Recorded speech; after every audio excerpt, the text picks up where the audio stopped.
All right, so before we start the meeting, Tom, can you review the meeting protocols, please? Yes, I will, Mr. Acting Mayor.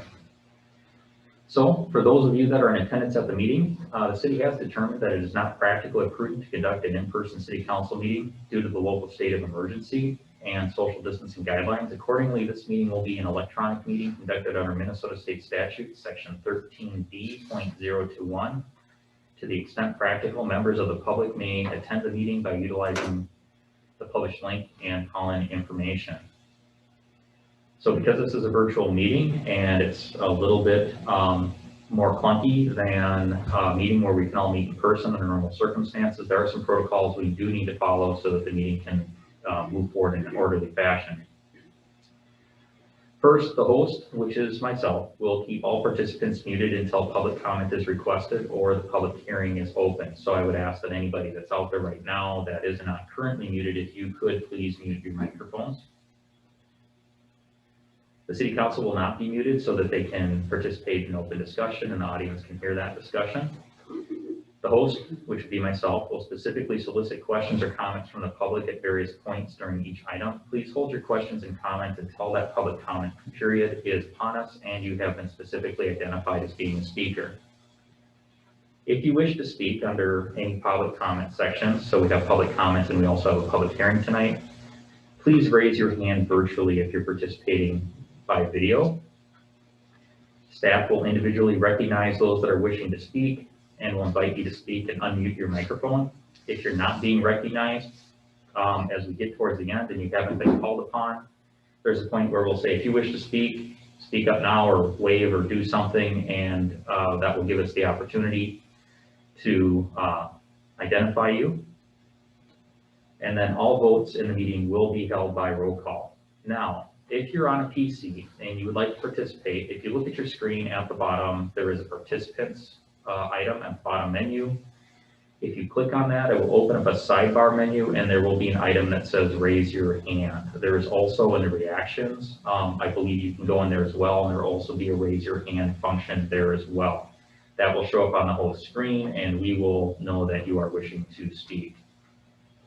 If you're on an iPhone or tablet, it's very similar. You go to the bottom to the 3 dots that say more, and then it'll bring up options, and then you click the raise your hand option, and we will be able to identify that you're seeking to speak. If you're participating by phone, you can also virtually raise your hand. You can press *9, and that will notify me that you are looking to speak. It doesn't look like we have any phone participants though at this time. Also, because that can be a little unwieldy, we'll also call out verbally for people to unmute and at the end of the, towards the end of the testimony to see if there's anybody on the phones that would like to speak. So as I indicated, if you're participating by phone, after the council's heard from all other participants online that wish to speak, the mayor will ask for comments from individuals participating by phone. And that is the protocols for tonight. So Mr. Acting Mayor, if you'd like to call the meeting to order, please. Awesome. We will call the meeting to order at 6:03 p.m. Please stand for the Pledge of Allegiance. Pledge allegiance to the flag of the United States of America and to the republic for which it stands, one nation, under God, indivisible, with liberty and justice for all. 1 second, Mr. Mayor. Mr. Acting Mayor, I just want to double check that we have people that are in the waiting room.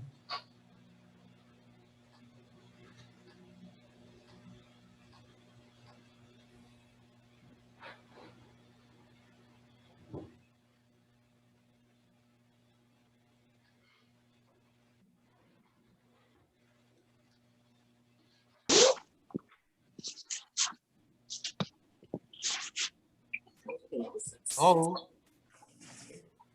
I would ask all those that are joining the meeting, if you could please mute your microphones until you've been specifically called upon.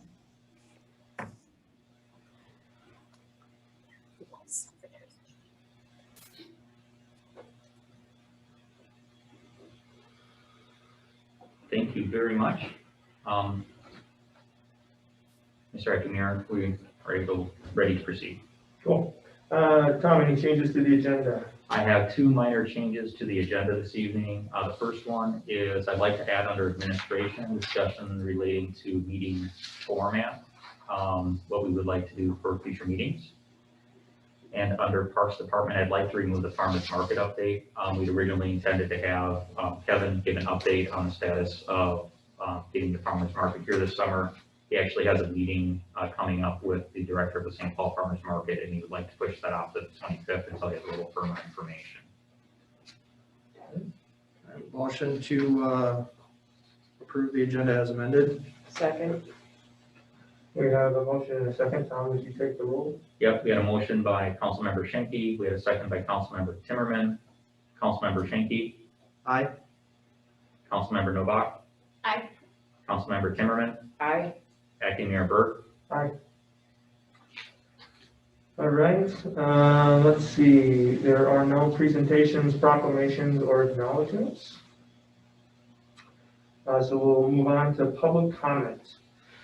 So individuals may address the council about any item not contained on the regular agenda. The council may limit the time allotted to each individual speaker.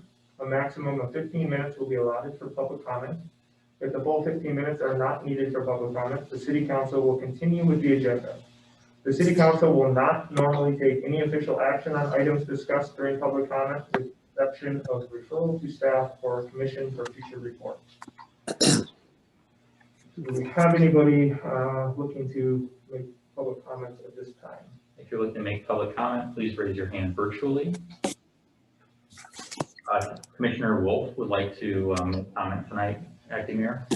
Yeah. Hello, Acting Mayor, City Council, everybody. Tom Wolf. Just a couple things. Our building, we're going to be looking at the new building on Tuesday as part of the board meeting, and we're going to be moving in a number of people starting first week in April, I believe. Our meetings are going to be mostly online until December or January because they're going to redo our entire section of the building where the board is. I probably mentioned that already. It looks like through this stimulus, we may get 30 million at the county is what they're saying. And that's, I don't know. I don't know that we need it that bad, but anyhow, we're going to figure that out when it actually arrives. So we'll see what happens from there. So anyhow, that's all I have tonight, unless you have any questions. There are no questions. All right. And just a reminder, thank you, Commissioner Wolf. Yep. Thank you. Just a reminder for those online, this public comment is separate from the comment period for the CIP. So any comments now are unrelated to things on the agenda. Okay. If there's anybody else that would like to speak under public comment, please raise your hand virtually or provide a visual cue. There is one hand raised, but I think it may be for the public hearing. Yeah. John, are you looking to speak under public comment, or are you here for the public hearing tonight? Oh, you'll have to unmute.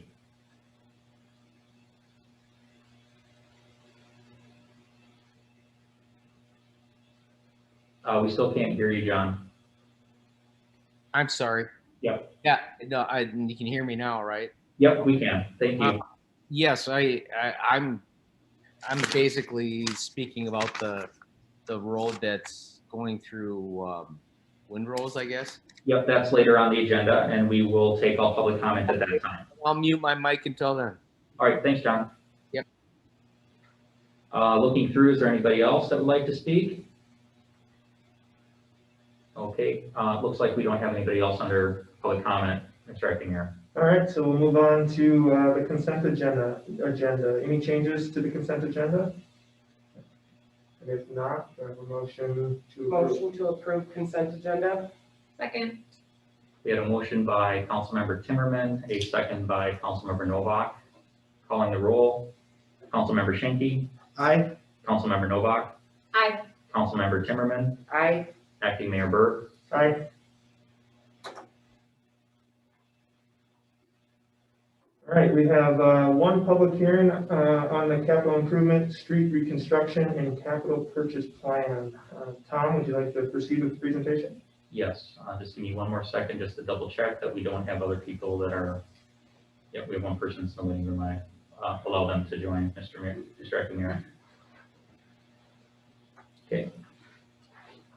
So thank you, Mr. Acting Mayor, members of the council. Tonight, we have a public hearing on the 2021 through 2025 capital improvement, street and reconstruction plan.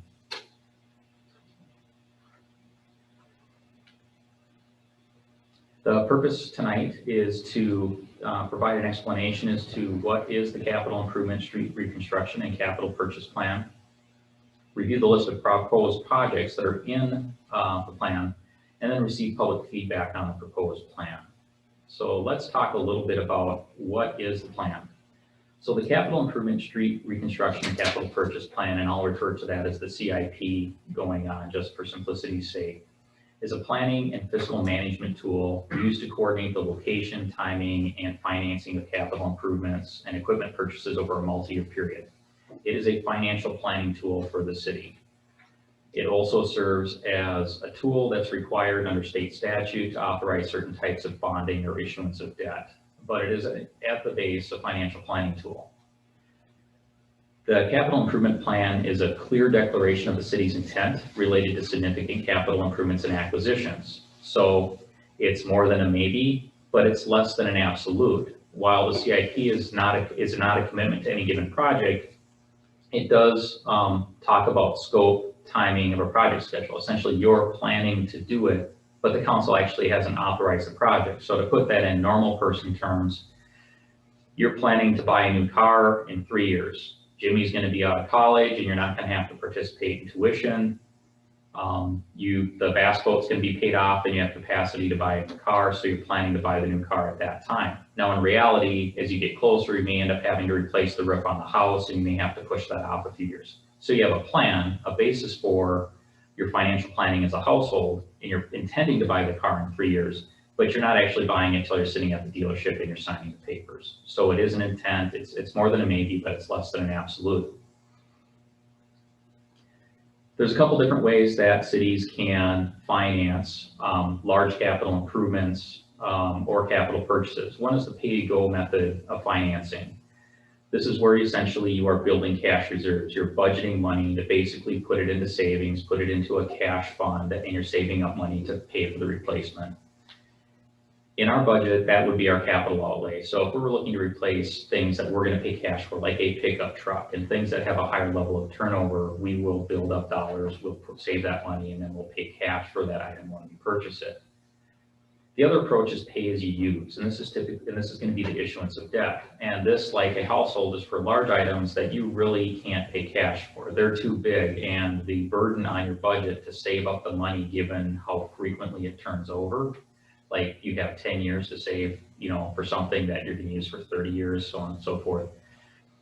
It allows you to issue debt. So just like you get a mortgage for your house, you get a loan for the car, the city issues debt for large projects and large purchases. For us, that's typically projects and purchases over $100,000, but there isn't a hard and fast rule for that, but it's usually those things that are larger than we just normally budget for the replacement of. The advantage of this, where if you're doing pay-as-you-go, I am charging the citizens today in their taxes to save up money to buy something in a few years. And that makes sense if it's like a pickup truck that's regularly turning over and we'll always have a pickup truck. When you're talking about something you're going to buy in the future, especially something we don't have today, if you have a short period of time to build up for it, that could be unduly punitive or burden to your current taxpayer, or if there may not be there. So let's say if you're going to build a football stadium, just for discussion's sake, and you're going to do that 20 years from now, the residents that are paying taxes today may not be there to reap the benefits of that improvement or that purchase that you're doing. And so when you do finance it, the people that are actually receiving the benefit for that big thing are actually paying for that big thing at that time. The downside to it is that you have financing costs associated with that. And I'll talk a little bit about the advantages of financing for a city as opposed to private, and that's the general obligation debt. So when we issue debt, more often than not, it's general obligation. And what that means is that at the end of the day, we as a city are pledging the full faith and credit of our taxpayers, basically our tax base, to pay that debt off.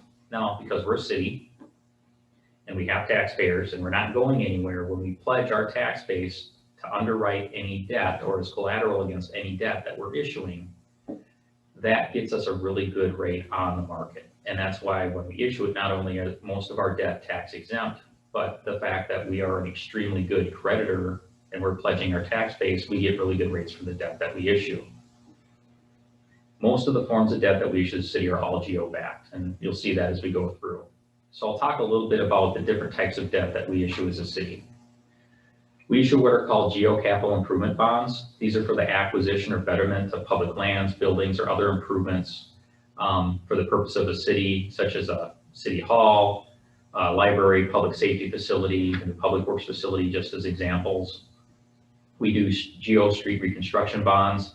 These are reconstruction bonds and bituminous overlay of existing city streets.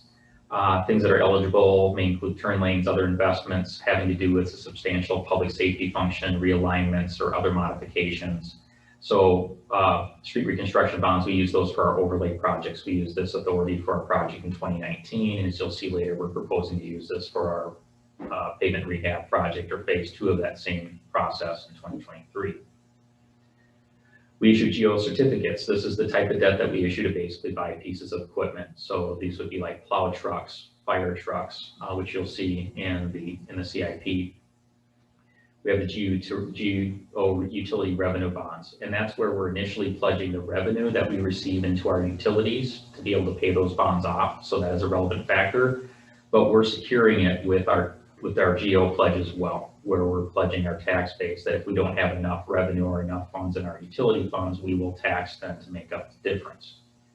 We, of course, do a significant amount of planning with regards to the finances in our utility funds to make sure that doesn't happen. And then the last item is a geo tax abatement bond. This is another unique form of taxation, and it's often used to provide help or acquire or construct public facilities that are not specifically financed by the other statutes that I just mentioned. So just a quick summary, if everybody can kind of see my mouse on the screen of the projects that we're talking about. You'll notice that they're grouped by year, and you'll also notice that they have an estimated project cost and an estimated funding sources. So you basically have a project cost and sources of funding. Let me talk through that just a little bit. So for the projects that we are proposing 3 years in which we're going to be issuing debt. The first year would be this year, 2021, and there are 3 projects. And I'll talk about the details of those projects as we move on in the presentation. But for right now, that would include the I-35 utility extension project, the Woodcrest Sewerage Force Main Network, and purchasing land adjacent to City Hall. The first 2 that are utility related utilize utility revenue bonds, and the purchase of the land next to City Hall would include a capital improvement bond. The utility force main project is estimated to be in the ballpark of about $4 million. The Woodcrest Sewerage Force Main project to basically build out the system that's been partially started is $110,000, and then the purchase of the land next to City Hall is $450,000. These purchase costs do not include financing costs. These are the hard and overhead expenses, but don't include the financing costs. When you look at each of these projects, they can oftentimes be funded by multiple sources. So for example, the I-35 utility extension includes both water and sewer portions of that project. So that would be funded by both the water and sewer fund. The Woodcrest project is solely a sewer project, so it would be funded by the sewer fund, and the City Hall would be funded by general fund or levy or another general property tax source, such as the capital fund, which has cash reserves that we used out to buy down the tax impact of levy items. In 2022, we have the tandem dump truck. That's an equipment certificate. New replacement fire truck, it's an equipment certificate, and utility service truck, it's equipment certificate. So as you're looking at these, you can start to see why we're grouping it. Part of it's based on the priority of the project, but also part of it is grouping different types of debt together. Tom, I think there's some more people trying to get in. Oh, for the economy of scale.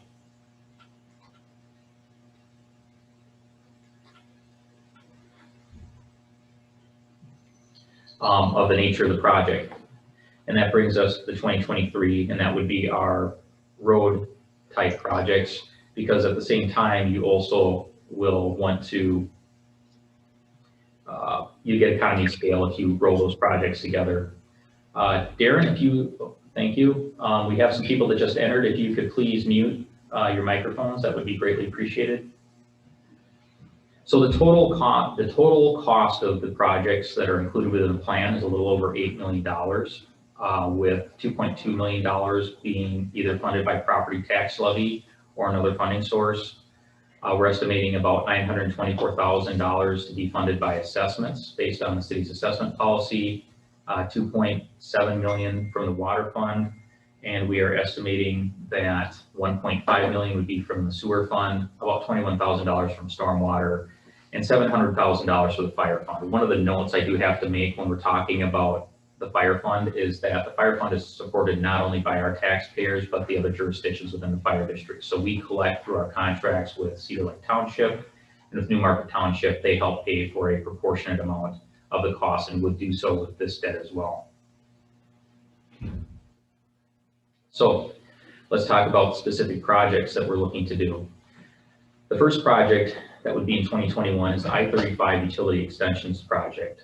The city has been working for a number of years to open up development properties around the interchange for commercial, industrial, light industrial users. We have 2 developers and a set of property owners that we're working out there in the southeast, southwest, and northwest quadrants. The biggest hurdle, however, to seeing development out there is the extension of utilities. The closest water to get brought out to there is actually located at the intersection of France Avenue and County Road 2, basically right by the post office. And there is no sewer out there. The closest location is a stub in the Met Council interceptor line up on 140th Street. And so in order to service this area, we would need to bring a 16-inch water main, which is a pretty good sized water main, along County Road 2 and down around the south side of the interchange. That would allow us to get water out to the west side of the interchange and also to the southeast corner of the interchange, which is proposed to be developed by Ryan Companies. In order to serve the east side of the interchange, we'd be proposing to build a lift station at the intersection of Pillsbury and County Road 2, near where the roundabout is. That would have a gravity collection system, and then through force main would pump it up and over the hill on DuPont down to a stub coming out of the Met Council interceptor north on DuPont. If you look on the screen, you can see where the various portions of this project are located. The estimated cost of this project with both sewer and water pieces is just under $4 million.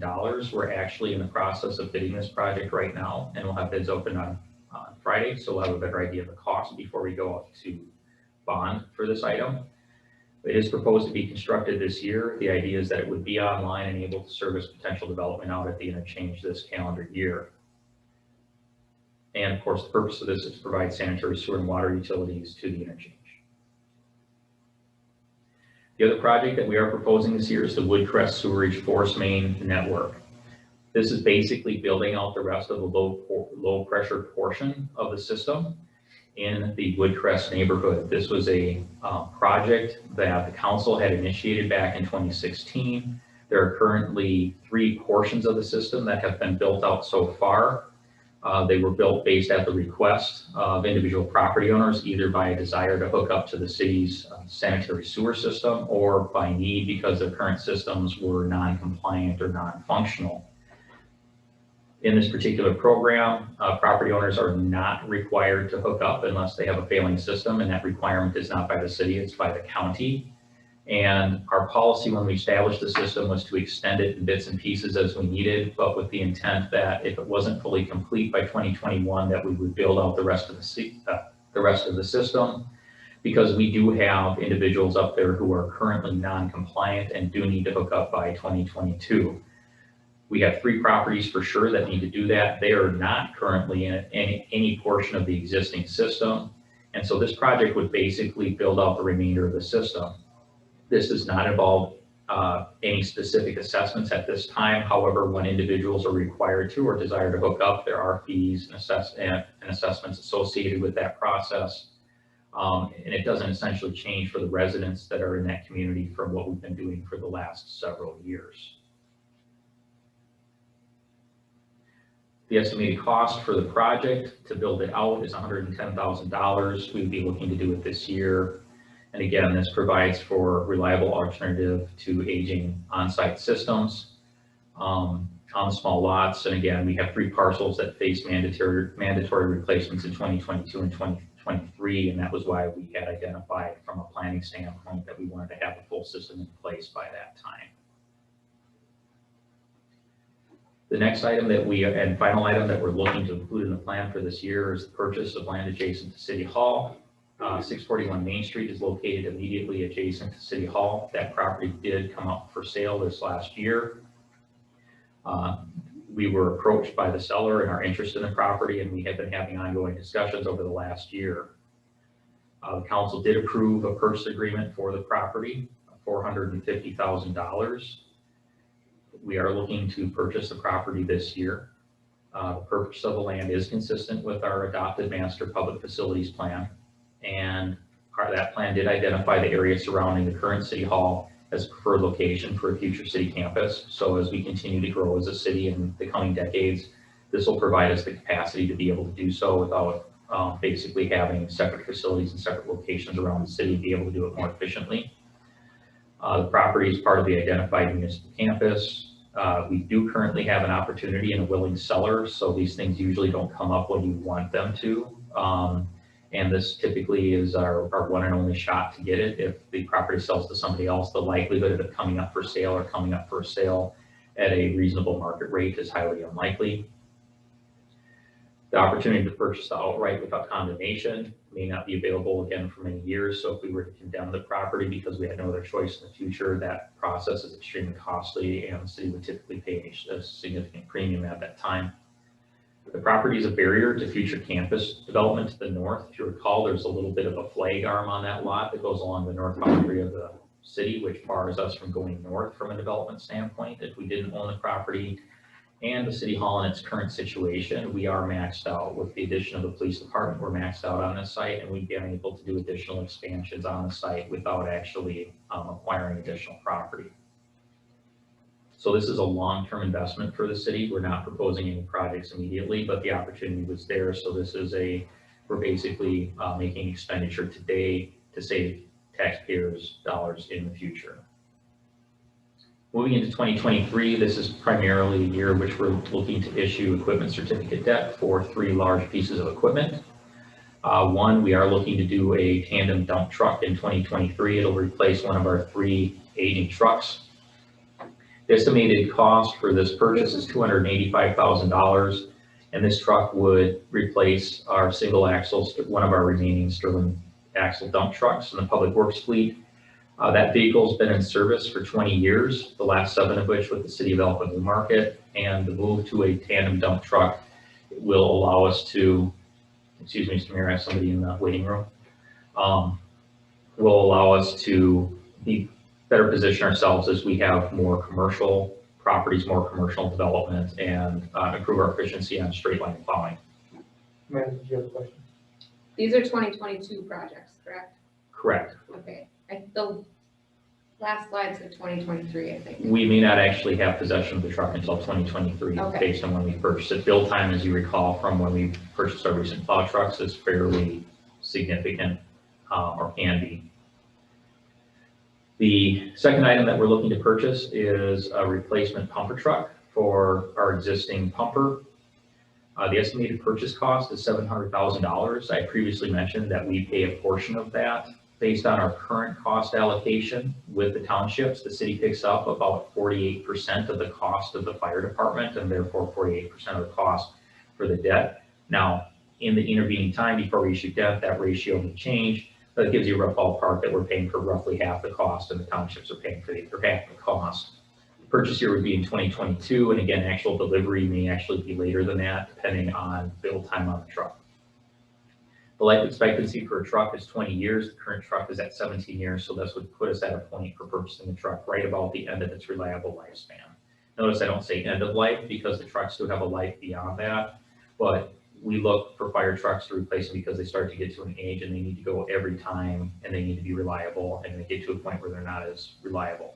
There are departments out there that will purchase them because they have a low volume of calls, or it's a backup truck or a deep backup truck. But for us, normal life expectancy is normally 20 years. Utility service truck. We have a utility service truck that's used every day by the utilities department. The estimated purchase cost is $100,000. It's more than a typical pickup truck because it's outfitted, of course, with all of your boxes and gear, and as well as the lift that you have on it to be able to pull wastewater pumps, etc. Again, we'd be looking to purchase it in 2022.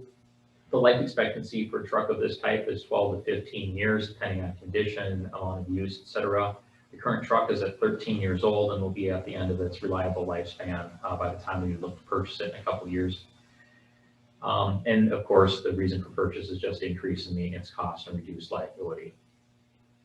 So all three of those items are really just normal turnover in our existing fleet of existing vehicles. Now let's move into 2023. So 2023 is basically a streets project year. The first project is the downtown residential street reconstruction project. So if you look on the map, the areas around Church Street, the portion of St. Joseph Street that was not reconstructed back in early mid-2000s, St. Mary Street and William Street, all east of Webster Street, as well as St. Louis Street, are some of the oldest street infrastructure that we have within the community. And quite honestly, it's deteriorating. It's starting to come apart at the seams. You have quite a bit of spalling. You have a lot of alligator cracking. You're seeing a lot of potholing in those particular areas. And there's also some aging infrastructure, utility infrastructure as well that we would replace at the same time, such as sanitary sewer, water, etc. So the estimated project cost for this is $900,000. 100% of the project would normally be projects would normally be assessed per the city's adopted assessment policy. We normally assess 100% that we can assess through the project policy. But one thing, as we talked about with council in the past, that we have concerns about being able to meet the statutory benefit test for the improvements just based on the value of the properties in the area. Along with the oldest infrastructure, it's also some of the oldest housing stock that we have in the community, and its value relative to other neighborhoods is relatively low on a unit basis. Project breakdown by overall cost is 50% to the general fund, 18% would be sewer fund, 18% would be water fund, and 14% would be stormwater fund. Now, as we start talking about these construction projects, purchases are easy. We can go and say the running cost per pumper is generally within this range. When we start getting into street reconstruction costs, these are a little bit more difficult. The I-35 utility project, we've done detailed plans and specifications for the bids that we've gone out, so we have a better idea. These projects that we're talking about in 2023 is we need a planning number for financial planning. And most of the work that's been done here is two-dimensional, high-level planning. And so the budget numbers that reflect that, we will reflect that. So we don't have a detailed design on all of these items that will come in future years if and when the council actually authorizes those projects.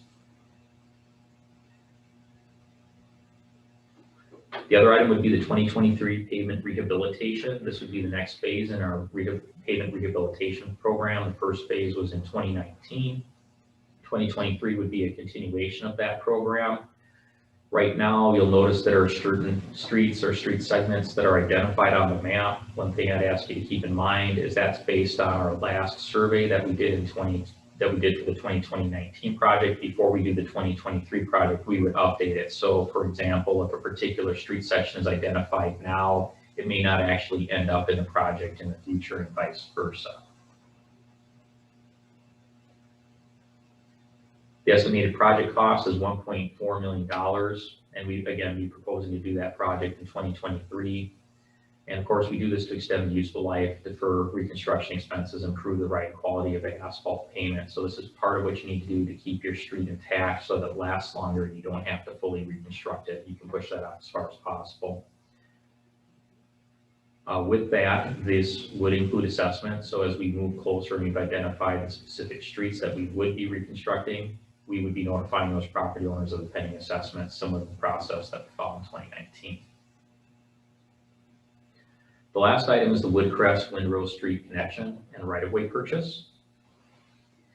Basically, the project is to provide an access from roughly the intersection of Dogwood on Ponds Way up to Woodcrest curve cul-de-sac in roughly a straight line. Actual design will vary. What we have here is just two-dimensional based on aerial photos. We haven't done a complete or detailed design, but it would be designed to go between point A and point B, and there would be some alignment adjustments to mitigate impacts to the wetland as we're going through. So the estimated cost of the project is $220,000, $165,000 to actually build that connection, and $55,000 for the right-of-way. Now, when we talk right-of-way, this was a acquisition of a piece of property that allowed us to secure the right-of-way, and we believe that we will be able to sell that for near, at, or possibly in excess of what we paid for it while securing the right-of-way, and so the right-of-way cost will be largely offset once we sell that piece of property. So you'd be looking largely at the cost of just the construction itself. This would be proposed to happen in 2023 with the other road projects that have been discussed. And the purpose here is to provide an alternate vehicular connection to Woodcrest neighborhood. And we've had a lot of questions on this particular topic since we published the public hearing notice for this meeting. And I'd like to talk about that. So I'm going to spend a little more time on this one than I have on the other items, because I suspect, and I know I'm reaching here, but I suspect there's people in the audience tonight that might want to talk on this particular item. So I'm going to give a little bit more information. So how did we progress to this? Well, the issue was originally brought up by our Public Works Department. For years, they have had issues with accessing the neighborhood for plowing, and I'll let our Public Works Director talk about that a little bit later, but being able to efficiently and get into the department or into the neighborhood to be able to plow those roads. It came to our attention that there was a lot available for purchase in that location, where in the past there was not an option to consider a second access into the neighborhood. There became an available option. The city acquired the property with the intent that it would allow the city at that time to consider the option of creating the access. And if it was chosen not to do it, we could always sell the lot back.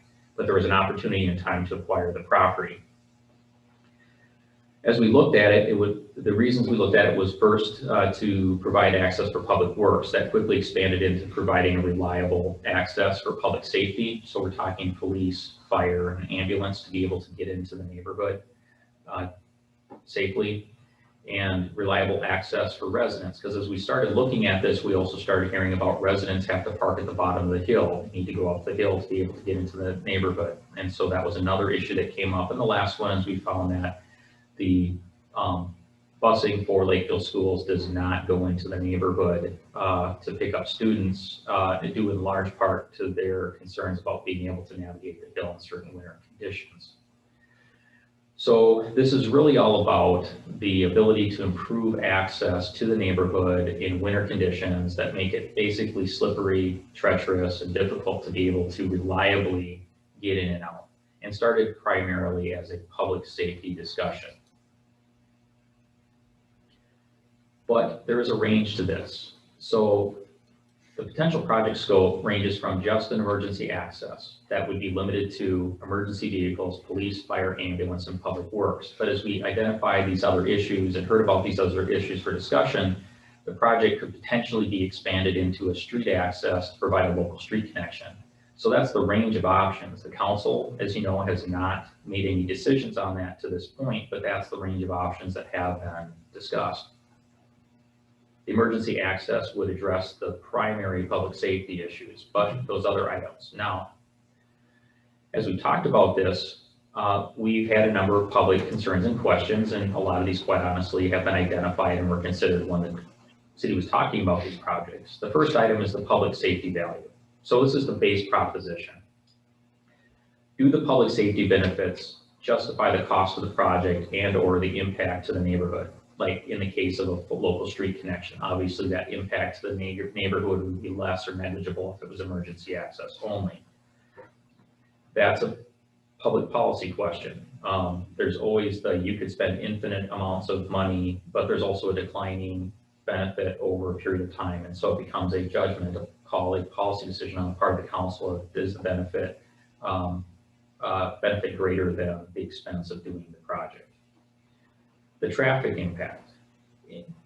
undeniably, anybody with any common sense will sit there and say, if you create a regular street connection between the two neighborhoods, between Windrose and Woodcrest and the location that we're talking about, you would see an increased volume of cut-through traffic resulting in impacts to the character of the neighborhood, increased road maintenance, and potential impacts on the quality of life. I think that's a given. Now, you might debate between individuals the degree to which that would happen, but I think sitting here today, I don't know that anybody can accurately predict to the full degree or lack of that might occur, but everybody can agree that it would happen. And so then I think it comes back as a policy question to the council that if you did provide a full access, which would address some of the issues that we've identified, does that benefit offset the impact to the neighborhood of the increased traffic? Essentially, what's the lesser of two evils? The issues that have been identified or the impact to the neighborhood related to the increased volume of traffic? The last item is the environmental impact. So that would be the impact to the wetland and the corridor by the project. This project would need to bisect an existing stormwater facility or stormwater pond, and it would also need to impact an existing wetland. Now, on these issues, I'm going to ask our consultant, our city engineer, and also our public safety and public works directors to talk about this because they can talk about it in a more authoritative way with a little bit more confidence in the details of it and be able to give better information to our audience. So at this point, I would ask our public works director, Corey Schweik, to basically talk a little bit about the issues related to public works access to the neighborhood, and then I'll ask the chief of police to talk about the public safety aspects. And lastly, I'd ask Rich Revering, our city engineer, to talk about the traffic impacts and also the environmental impact and the impacts to the wetland that we would need to bisect. Corey, do you want to start out? Yeah, sure. Good evening, everybody. So this really started with having trucks having difficulties making it up the hill. We've had a truck slide down the hill. Previous plow operators have had the same thing. We do have auto chains on our trucks. They do fix everything, but they're not a cure-all. So I know that was kind of something that was pointed out too. But the issue is when we're here, we can make it up the hill. It takes time, but we can make it up the hill. If we have to back up, we back up. Somehow we'll get up there. The concern was when we're not here in the middle of the night, where we're at home resting so we can go out at 2, 3 o'clock in the morning to clean the streets, so everything's open for rush hour, many times there's cars parked at the bottom of the hill. Many times I've received phone calls or texts from residents on the top of the hill saying that there's cars parked at the bottom of the hill, we can't make it up. So that's where this all started. Then we saw a for sale sign on the lot and wheels started turning. And if you could provide another access, hopefully you'd never ever have to use it, but it would be there if you did. If there's a fire up there, you're not trucking water from the bottom of the hill. And I know there's been fires up there previously and they haven't had any issues. I completely understand that. But if you have an access on the far south side where you're trucking water from a hydrant right there, I feel that that would be much safer and a big time public safety issue. That's where this started. And it kind of evolved into something more. I would stand behind just an emergency access. That's all we'd really need. You'd still have to deal with cars at the bottom of the hill, but I don't know if it's worth cars at the bottom of the hill or the traffic impacts. So that's where it started from our standpoint. And another thing too, even when it is super cold out and this winter hasn't been that bad, but if you get below 0 degrees, it doesn't matter how much salt you put down, it's not going to burn through. And like I said, we can usually make it up there. We've always made it up there. It's just, what if somebody else couldn't make it up there if there's an emergency? That's where this came from. And that's where, that's kind of where we're at this point. So. Brady, do you want to talk about the public safety aspects? I know you were going to also speak on behalf of the fire chief, who's not with us tonight, but could you speak for both police and fire related to the public safety aspects of the desire for this project? Yes, of course. Good morning, or excuse me, good evening, acting mayor and council and all the guests. Basically, to kind of piggyback on top of Corey, and I know we're going to have comments for a little later, and we'll be here to answer questions. But a couple of issues that we've had are police cars in the middle of the night. We are scheduled 24/7. And in talking to our longest officer since 2010, there have been times where the vehicles have had a lot of trouble getting up the hills. As you know, when people call 911, it's for an emergency, and we need to get there ASAP. Officers are the first people on scene, and even 2-3 minutes delay can mean a huge difference in a medical emergency. It can make all the difference in the world for a domestic situation when someone needs officers to help. And what we have found is also with Corey pointing out vehicles at the bottom of the hill, a huge public safety fear for us is someone trying to walk up the hill from the bottom of the hill in treacherous weather and something happened to them. It's a huge public safety issue. In talking to speak to the fire trucks that Corey somewhat did, and talking to Todd, the fire chief, tire chains, automatic chain systems aren't the end all be all answer. They are very expensive. They take a lot to maintain, and in certain conditions, they don't have full effect. So much with police response, fire response, and getting up there to put out a fire or rescue people from a fire is a huge situation. And to address the most common retort to that we hear is that, well, it's never happened in 40 years. And I'm here to tell you, in public safety and law enforcement, the first thing we'll tell you is just because something has never happened doesn't mean it's going to happen. Public safety is about taking and setting minimizing impacts on things. We wear bulletproof vests for our whole 30-year careers, and we're never going to get shot. We do things to try to minimize the potential for harm. And in this, in talking to Todd, he's 100% behind an emergency access for those times when they would be needed. And then another thing Todd brought up is he doesn't like any neighborhood in the community to only have one access. It's dangerous.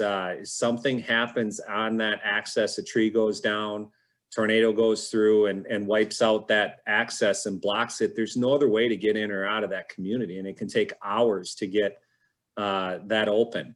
Todd brought up on this Woodcrest, if trees go down in a windstorm, it can take days to get a bunch of trees out of the way and get emergency personnel up there. There's a ton of what could happen. So for a public safety standpoint, we also are in the same camp as Corey in that we would support emergency only access if the community and the council were concerned about traffic going through that. But as far as public safety is concerned, fire department, police department, having more than one access into that neighborhood is a huge thing for us. So with that, I'll end it, and then we're always going to be around for questions. Rich, we've had questions related to the traffic and the impact from that, and questions about how much traffic, you model how much traffic would actually come through. And then also, one of the other questions we have is, what would the impact be to the wetland that the access would need to cross in order to get access to the neighborhood? Can you talk about those issues and give a little bit more background? One of the questions that I know that's come up a lot is, do DNR regulations prevent you from doing that? And do you need to have permission from the DNR before you can even consider the project? Sure, I can talk about the traffic first, which is actually my largest concern. The extra distance without this connection for people that would normally cross the intersection where we're proposing to connect is about 1,300 feet. If this connection went in and was open to the public, it would save persons that normally cross the intersection about a quarter mile. At 20 miles an hour, that's about 45 seconds. And some people would be perfectly willing to save that time by cutting through there.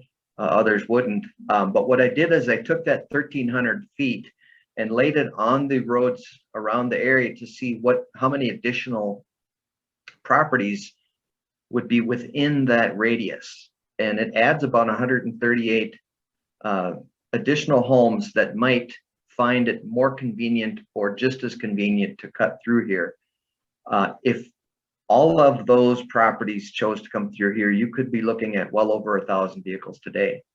I don't think that you would see that, but even if 10% did, you'd be kicking up the numbers going through Woodcrest pretty notably. And my concern there is that it's not a capacity problem. We certainly have more cars than that using the existing paved streets, which would be similar in width and configuration, but it's more the gravel road situation. Gravel roads have a fairly low tolerance for traffic volume. It becomes a quality of life issue because you get bumps and dust developing fairly quickly the more traffic you have on it. So allowing this to be an open road, even if most people in windrows, for example, don't use it, but a small percentage do, I think you'd be facing increased requests for maintenance, and that would build as more people used it. The natural remedy that comes up then, well, we've got this dust and bump problem, we can't keep ahead of it, we need to pave the road. That raises a whole host of new concerns regarding who pays for it, what's fair, if the traffic's been put over the tipping point from outside sources, should someone else pay for the road? Normally this would be a Woodcrest resident responsibility if they wanted it paved. Then you run into issues with speed complaints. Paving it may bring more traffic through. You run into pedestrian crossing concerns. All things we deal with in other neighborhoods.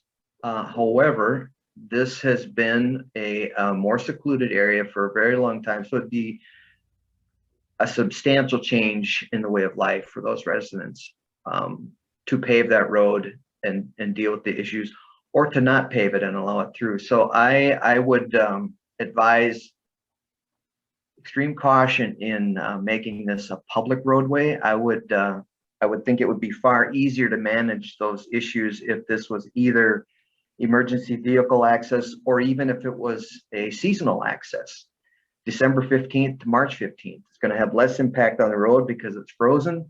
People aren't going to be used to going through there. It helps people that can't get up the hill. They have another way around, so we wouldn't have the cars parked at the bottom. But there are maybe other ideas for that. But I think the full-time open street connection would raise a lot of issues that we'd be dealing with for quite a while. Rich, can you talk about the environmental impact aspects as well?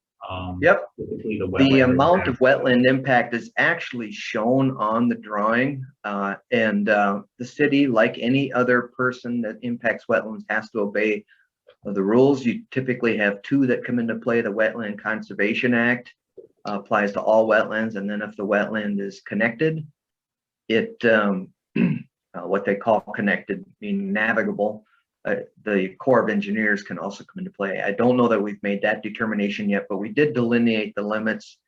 But to impact a wetland, you have to follow the law, which requires sequencing. And the first thing in sequencing is you have to try to avoid the impact. I believe that would be met. There's really no alternative location for a second access other than through that wetland. The second requirement of sequencing is to minimize the impact. That comes into play with the design, minimizing the width of the road and keeping the shoulders as steep as you can while keeping them safe. Trying to pick a route that has the smallest footprint you can while still meeting the goals of the project and considering the neighbors. So the alignment shown was a balance. There is an optional alignment shown that slightly reduces wetland impacts, but it's also right next to a house. This alignment is a little bit further away.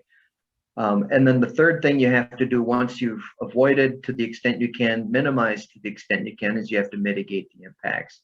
And that basically means either creating new wetland and double the amount that you impact, or buying credits from an established wetland bank, which is typically the preferred mode these days because those wetland banks are higher quality, larger wetlands, more likely to succeed. We've estimated the cost to purchase the credits needed for this project as laid out would be in the neighborhood of $25,000, and that's included in the cost estimate that was provided by Tom. So we would be required to meet all the laws. The city is actually the LGU. We don't need a DNR permit, but the city is not allowed to just make its own decisions. We have to follow the law. So we have a technical evaluation panel that consists of city consultant and county and the State Board of Water and Soil Resources expert that also review every application to make sure that it's compliant with the law. Thank you, Rick. So that concludes the basic presentation. So why are we having a public hearing? We're having a hearing in order to receive public feedback, and there's two reasons we do that. One is the city's community-oriented government, community-oriented local government philosophy states that the city will incorporate community feedback in making participative, transparent decisions. So we're getting public comment right now. But we're also required under state statute based on some of the debt issuance authorities. So under tax abatement, street reconstruction bonds, and also capital improvement bonds, we're also required to hold a hearing in conjunction with capital improvement plans that include those types of debt issuance authority, and that allows us to be able to issue debt in that manner. So that's why we're holding a hearing tonight. We want to hear from people about the projects themselves, and we want to make the project get feedback on those projects, and we're required under statute to do so as part of the process to issue the debt. So next steps. We're looking for the council to provide direction on the capital projects and purchases that we have in the plan. This would include the scope and timing. So do you want to include it in the plan? This is what the scope should be, and is the timing appropriate?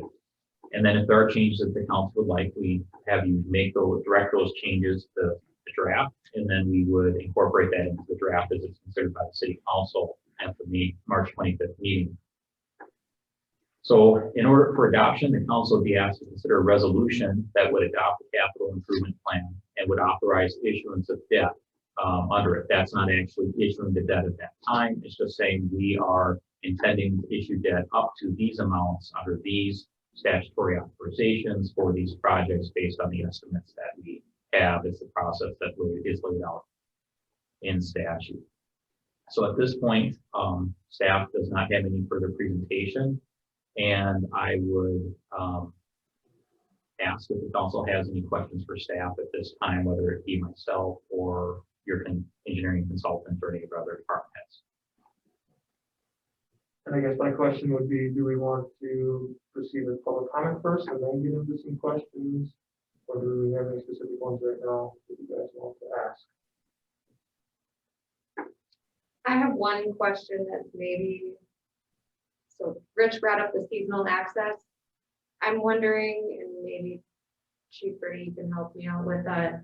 The no through traffic, is that an option for the road? As far as, I know signage doesn't necessarily stop people, but is no through traffic a thing? Maybe I can start with that, and I'll ask Brady to follow up on it. We can sign something as no through traffic, but if you really don't want traffic to go there, you actually need to put up a physical barrier. So if this was an emergency access or a seasonal access, the construction really wouldn't change.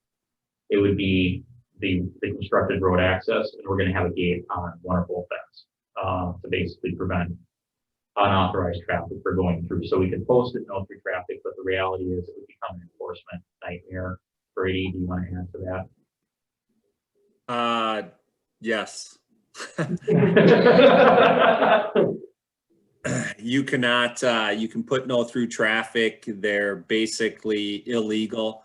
On a public right-of-way street that taxpayers pay for, you cannot restrict someone going through there. You can put local traffic only, you can put no through traffic. If you tried to stop somebody for that, in essence, you'd be violating their rights. So Brady, then the reality is if we don't want people to go through, we make it not a regular street. It would be an access only, and we would gate it and only authorized users such as Yep, ambulance, et cetera, would have the ability to get through. Yep, the only way it could be enforced is with a barricade. And if somebody violated the barricade, there's statutes for that. But yes, a physical barrier is the only thing that's going to keep people from going through there. And much like we saw with the construction this last summer, you'd have to have a physical barricade. And when somebody violated that, then you could charge them. Thank you. Any other comments You're welcome. before public comment?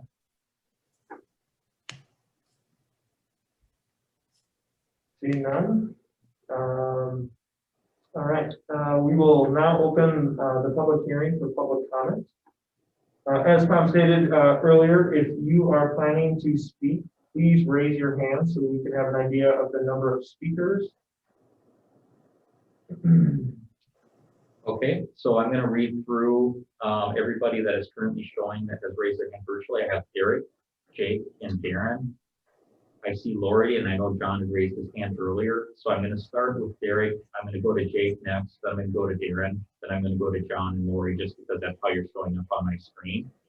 You also had a javelin. If there are other individuals that wish to speak, keep raising your hand. Please do it virtually, and we'll work our way through everybody. When we get to the end, if you are still seeking to speak and somehow we haven't caught you yet, do as John did earlier, just kind of wave at the screen. And we'll also at some point just say, hey, if we haven't caught you, unmute and tell us that you're waiting. So to start off, Derek, would you like to please start your public comment?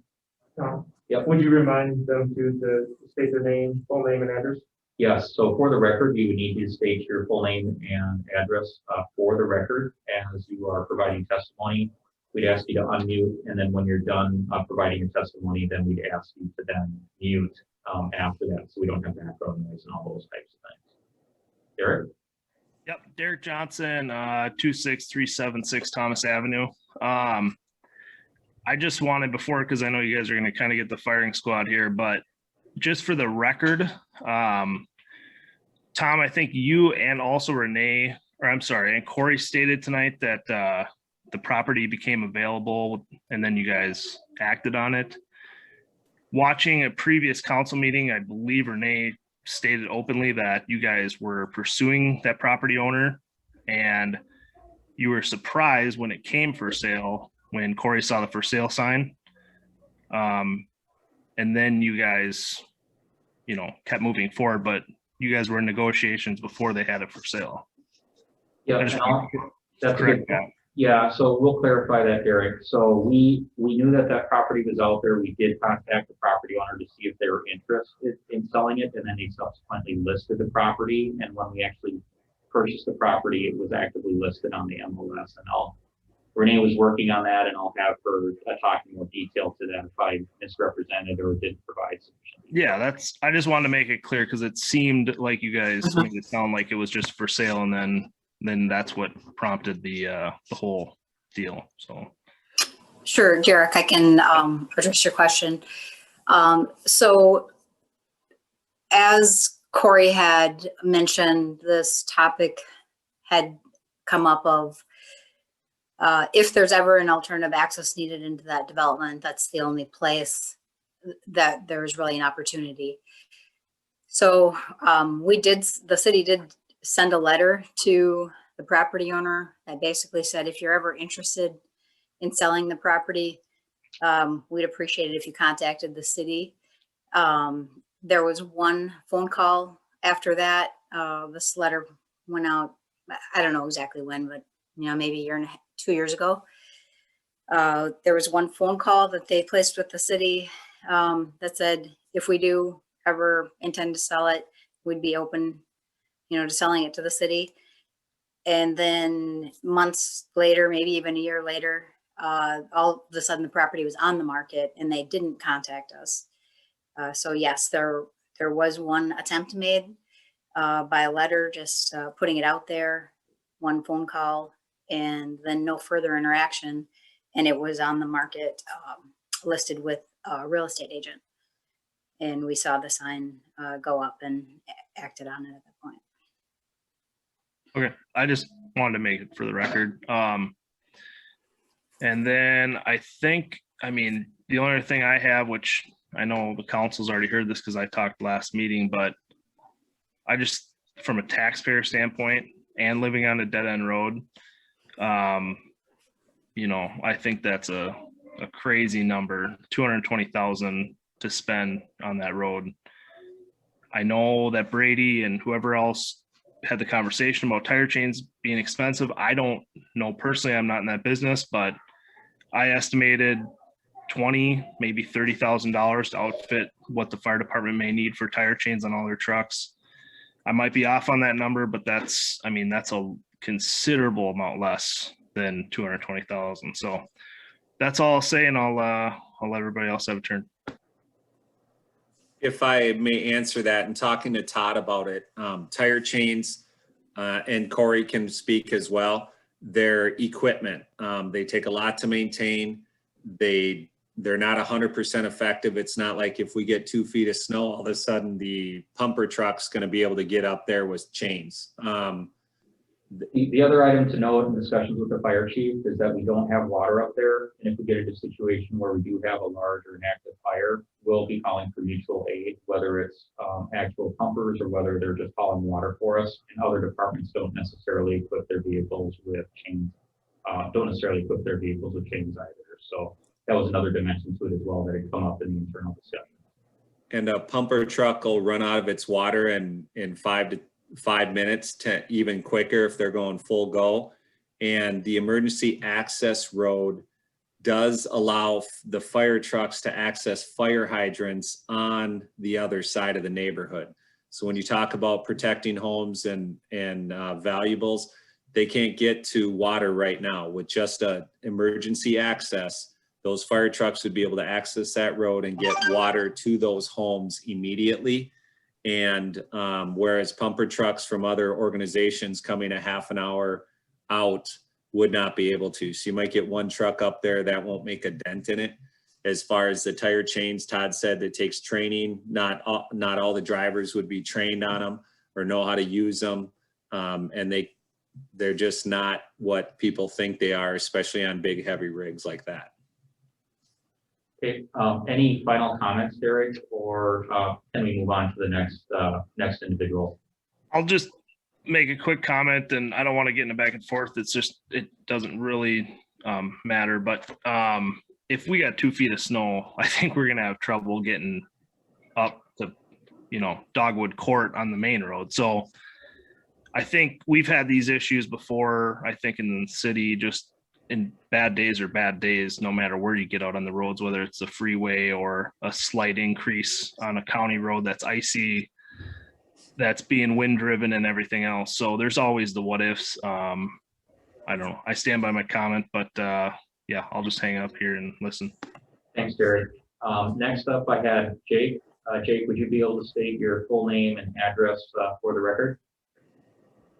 Yep, Jacob Stocker, 26768 Meadow Ridge Drive. Do you guys hear me good? Yep, we can. Thanks, Jake. Yep. Okay. So I just got two things. First thing, my wife and I just moved into the community literally a year ago, about right now, and what drew us to just living on Meadow Ridge there was having that wetland behind us, knowing nothing can be built back there, and just all the wildlife that goes through there is pretty unique, just for an in-city house. But then the second thing I was looking at when this was proposed, and you guys obviously should have the numbers on this, but just using what I could with elevation maps and Google Earth and all that stuff, isn't the grade of the road steeper on the proposed, like I think it's Oak Ridge is the proposed road? Isn't that steeper than what it is on the main road that's there now? Rich and Corey, that's really your area. Can you speak to the level of steepness on those roads? I don't know if you actually have the percentages right off the top of your head, but just from a practical matter, how does Oak Ridge Or for example, the new entrance road going into the Pete's Hill development compared to the entrance going into Woodcrest. I can speak to the comparison between the main entrance to Woodcrest, well, the only entrance to Woodcrest, and the new Pete's Hill. The steepest portion of the entrance to Woodcrest is about 12%. The average slope of that hill is about 9%. The steepest grade at Pete's Hill is under 7%, and most are under 6%. I don't know, I haven't looked at the Oak Ridge. Corey may be able to speak to that just from an experiential standpoint.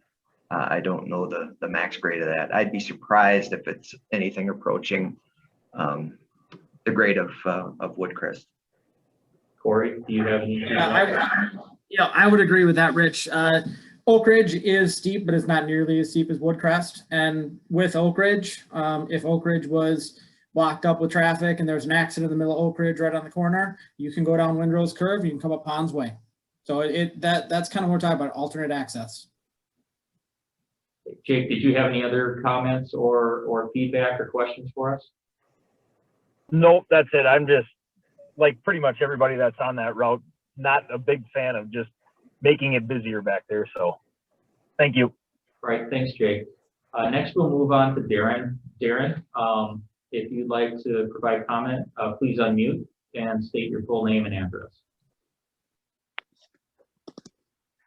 All right, my name is Darren Panett and I live at 10190 Ponds Way. Can you hear me okay? We can, thanks, Darren. Okay, so speaking in regard to the road that will get all of the attention here, I'm sure. I think we have to remember that everybody wants to maintain a small town feel. That's why we moved here. We moved here because we didn't want to live in Apple Valley or Burnsville with concrete and roads and everything else everywhere. And despite the testimony of the people working for the city, we had a fire marshal with 31 years experience in a very large suburb north of here.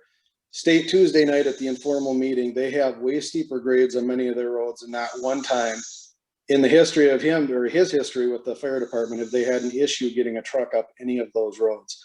So I find it hard to believe that in 31 years in a city that probably has 5 times as many fire calls, they haven't had a single issue, but that's a major issue for our city.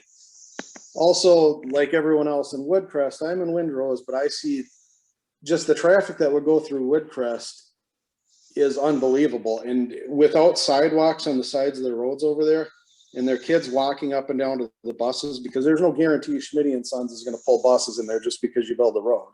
And obviously they're not going to if it's limited access.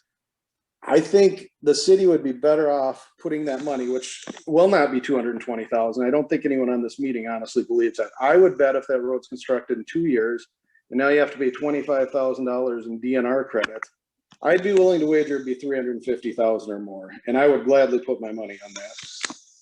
I would think we'd have a better use of our money putting in sidewalks in Woodcrest and sidewalks in Windrose on the curves, on the hilly roads coming around turns with blind spots with vehicles parked on the side. There are so many times I've seen kids almost get hit. That would be a way better use of money than building a road that seemingly doesn't have a real great legitimate use and just about everybody is against.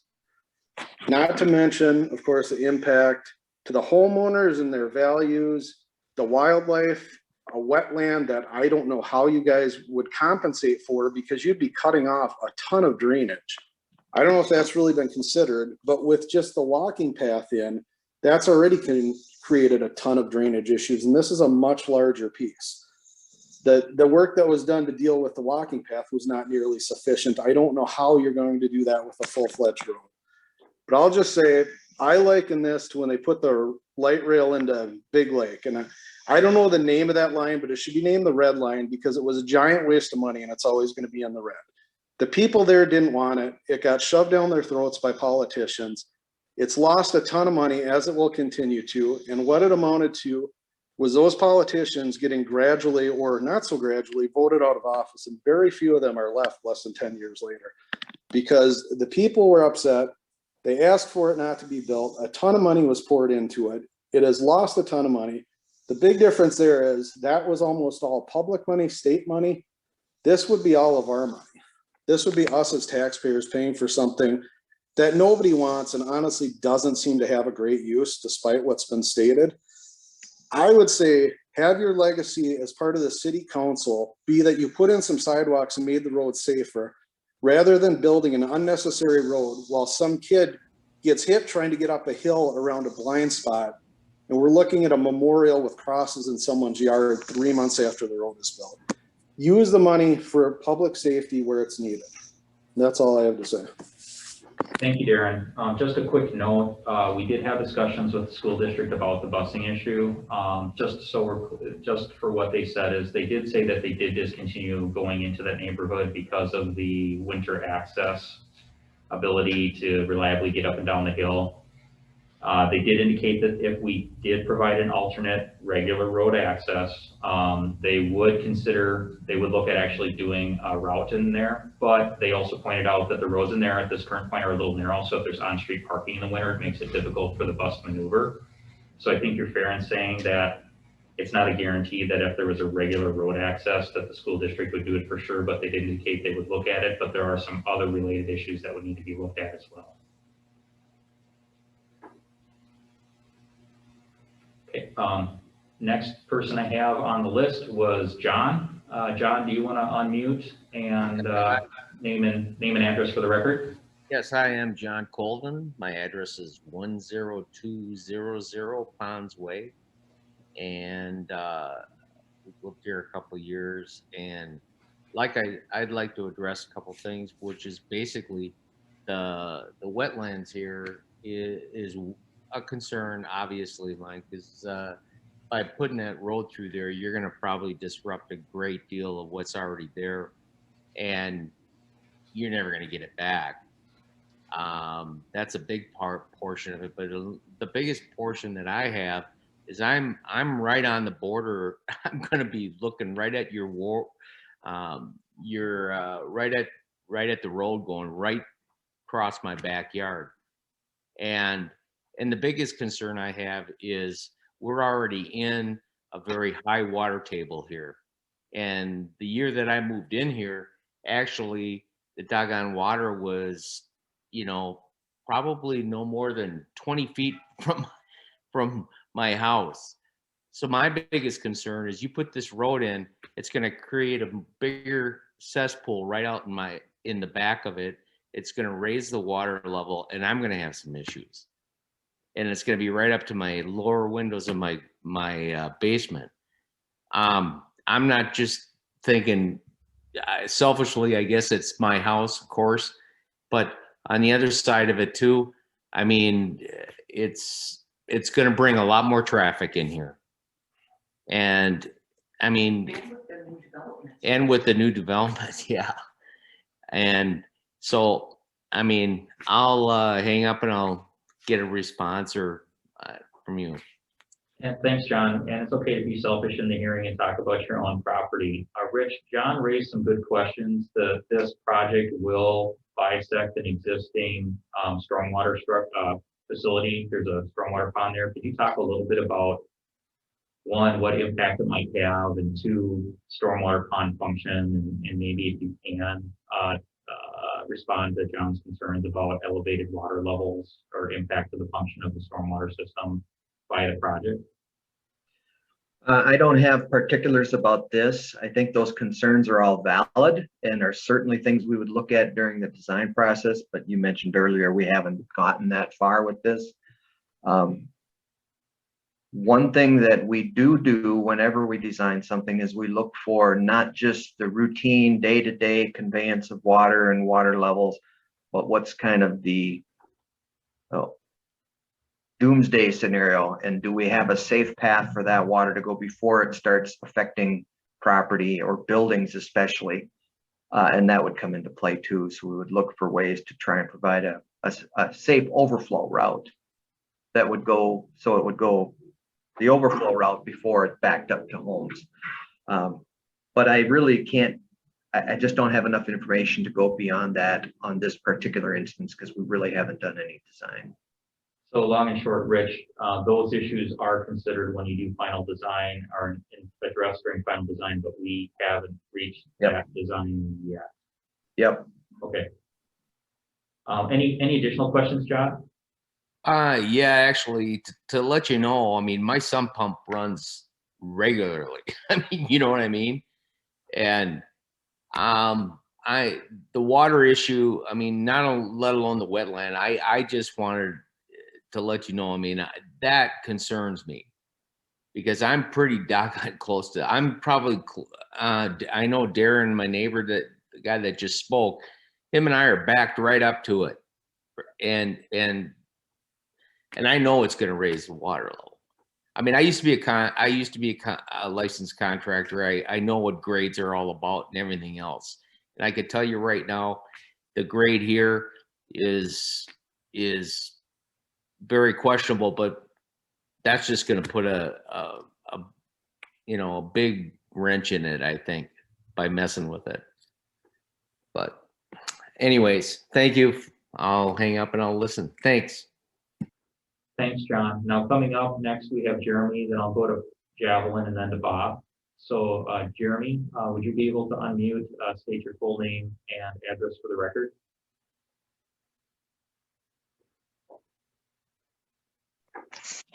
You talking about me? Yes, Jeremy. Jeremy Stotz. Okay. Jeremy Stotz, 26611 Woodcrest Drive. I guess I don't really need any feedback from anybody. I just want to say that I'm strongly opposed to a road coming through with all the extra traffic. The very second that Bob Hanna came around and made us aware of the plans, I came in and mentioned it to my children that if this road comes through, they're not going to be able to play like they are used to. And my little girl just instantly busted out into tears. Just a broken-hearted little girl. So I don't know.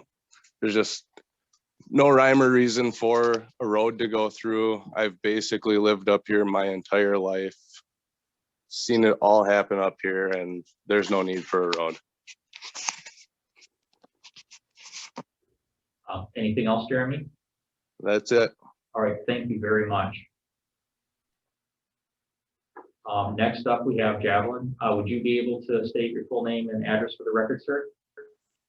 My name is Javelin Jotsis. I live at 26716 Woodcrest Court. I got a question for our public works, our police, and our fire department and the plows and stuff like that.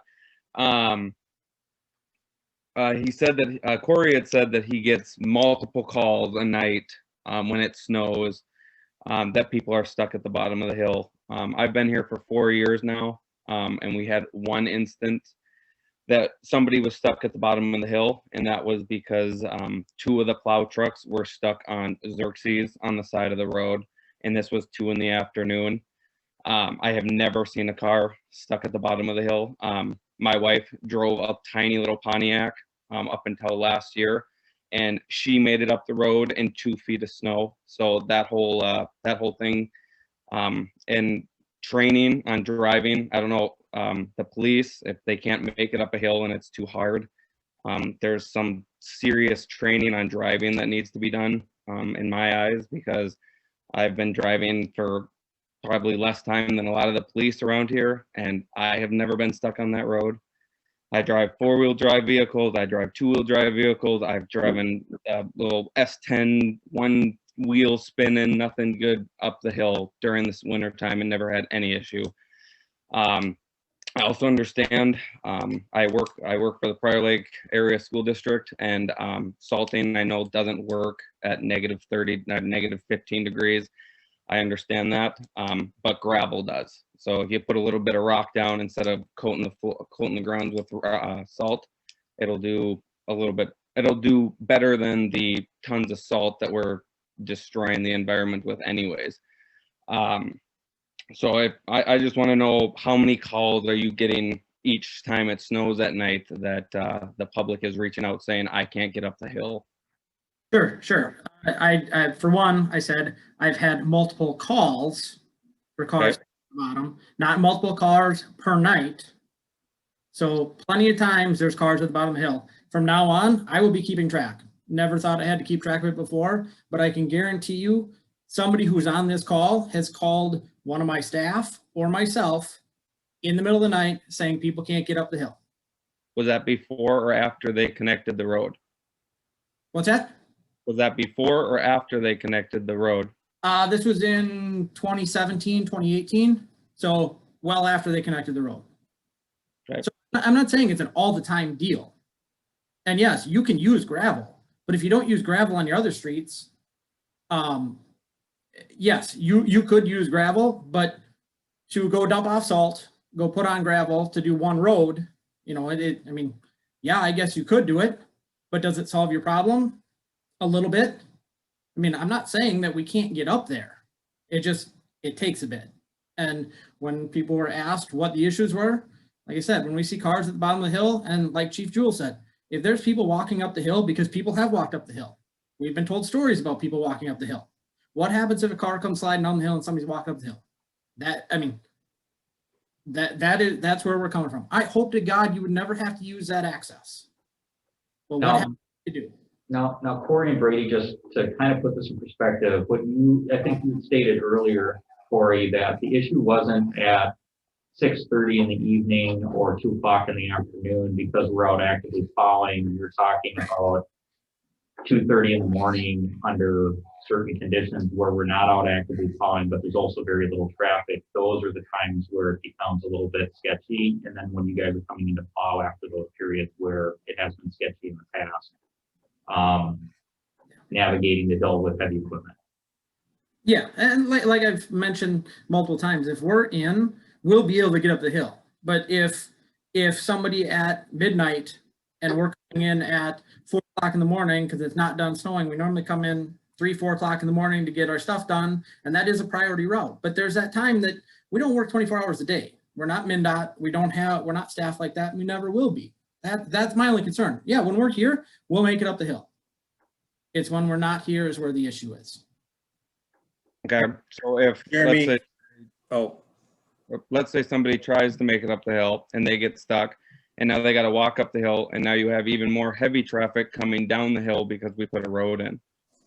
For one, I said that I do not support a full access. I support emergency access only. Okay. So at no point in time, I don't think any of our emergency staff has said that they would support a full access. We've talked about emergency access just for emergency situations. Okay. Yeah. So and I'm not trying to attack you or anything. Just, I mean, this is that's fine. It's a good question, Javel. And I think the point is on this one is this all started as an emergency access discussion, but the emergency access doesn't address all the issues that we heard about it. So the potential list of options includes a full access, but the decision on what this is going to be or could be if the council decides to include it in the plan. Got it. Is not been decided upon yet. Okay. As far as the occurrences, I've been chief of police here 2 years, and I've helped 2 mothers and their children. I've driven them up the hill because they couldn't get up the hill. And I understand you may be a really good driver, and you can make it up, but you have to play to the lowest common denominator.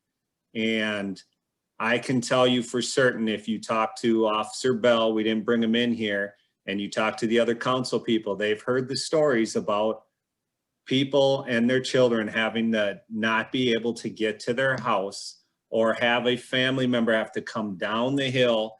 They leave their car at the bottom of the hill. So I can honestly say, if you don't perceive that, if you drive by the car parked at the bottom of the hill,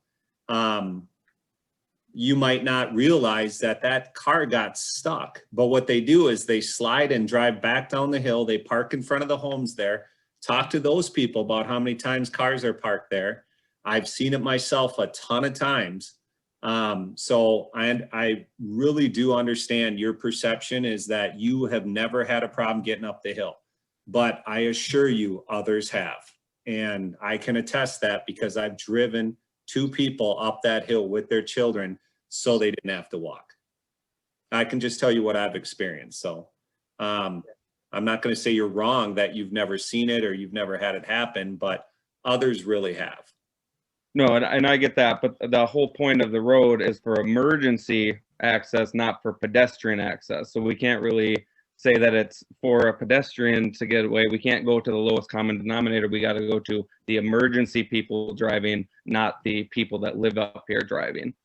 That's correct. If the council Yes. decided to go with the emergency access route, Javelin, it would be emergency access. The full access would be to provide for the regular residents to be able to get all weather access, but there would clearly be a traffic impact if it was a full access. Yeah. Okay. And then I do have I'm just curious if you guys know, because I don't know, but I know Duluth has a lot of steep hills up there. And the whole time I've lived here for the last 4 years, that road's always plowed when I come home and when I'm leaving. So I've never had that big of an issue besides when it's snowing in the middle of the day and they're all over the place. And that one time that they were stuck in Xerxes off the road there. So I'm just curious on how does Duluth keep up with all of the steep places out there? I can tell you from public safety, they have crashes in the number of thousands of people sliding down their hills. Also too, their hills are paved. Many of them are facing south, so they heat up during the day and the black pavement burns a lot of their snow off. But I can tell you from knowing officers up there, they take thousands of crashes a year from vehicles going down.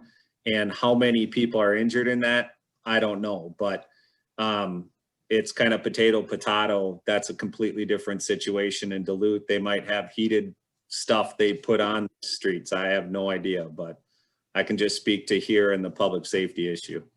I think it's a good question, Javelin. I think although recognizes a good portions of Duluth, they don't have any other options because of the topography, and a lot of that community developed decades ago, just as the Woodcrest neighborhood. In this situation, if the opportunity for another access hadn't made itself available, we wouldn't be having this conversation. All right.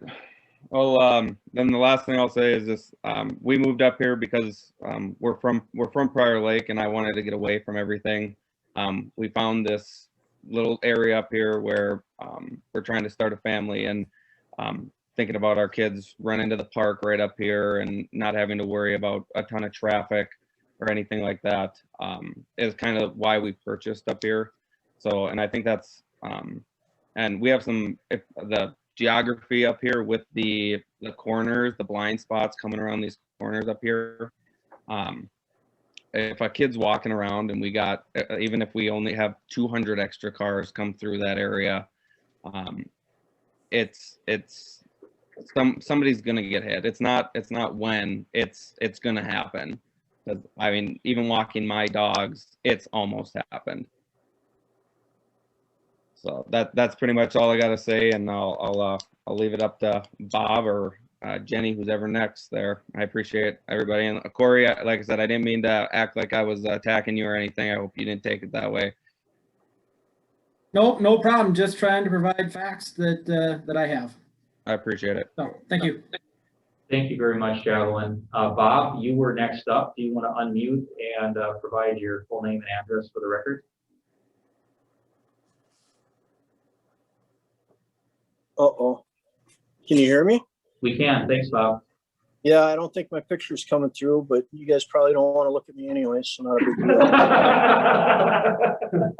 I feel bad for you guys too, just because I've been on that council before, but also I'm sitting down in Florida right now and it's almost 80 degrees, so I feel even worse for you. Did you just have to turn the knife on that, Bob? So here's the thing. You know, why isn't this a public meeting like we had on Tuesday night? Should this have been published in the paper? You guys went and bought a lot. The city used to own a lot up there. They tried putting that road through back in 2003. The entire hill erupted then, just like it's doing now. Nobody ever wanted that road to be connected. Now you want to spend what? You spent $55,000 on a lot, plus administrative fees and you know, staff fees, all that's going to add up. So you're probably sitting over 60 grand already on it. Now you want to put a trail through there, emergency access through there that has never been needed in 48 years. Why spend the money on it when nobody wants it? And why not have us a public meeting just like we did on Tuesday night, instead of trying to do this on the computer? The road, it isn't the snow that keeps people from getting up it. It's when it gets sleeted. You know, I've lived up there for over 30 years. I've parked at the bottom of the hill. Everybody's parked at the bottom of the hill one time or another, but we'll take that, you know, just so we don't have to have another access. Emergency access, it would actually benefit me more than anybody else because it makes my lot secluded. I'll give that up right away. I don't want emergency access. I don't want another road. I don't want traffic. I want you to take that, you know, 100,000, 200,000, whatever you're going to spend, and spend on something else. Build another park. You know, you bought that land next to the hall, put another park in there. Use that money there. Nobody wants it. Pete's Hill, you can tell me that that's a longer, not as high of grade or as steep a grade as Quick, but you're going to have the same problem over there. It's a longer grade. You can't deny that. It's a much longer grade. And from bottom to top, give me the elevations between that and Woodcrest, the rise in that hill. Kate was at the meeting the other night. She took all kinds of notes. I was hoping she would go first. You know, the thing is, you're doing this on Zoom. You got so many people on top of that hill that don't do Zoom. They don't even own computers if they're lucky. And you're trying to like sneak this in the back door. So just, you need to stop and listen to the people on the hill. You got the petition of, I don't know what it was, 42, somebody could count them, who do not want that road. You have one up there, which you guys don't want to talk to him anyways, who's in favor of the road. You have another one up there whose 16-year-old son couldn't get up the hill. I'll bet you he hasn't had a problem since then getting up the hill now that he knows how to do it. You know, there's just, as far as training drivers, you know what? You can train a driver to get up that hill.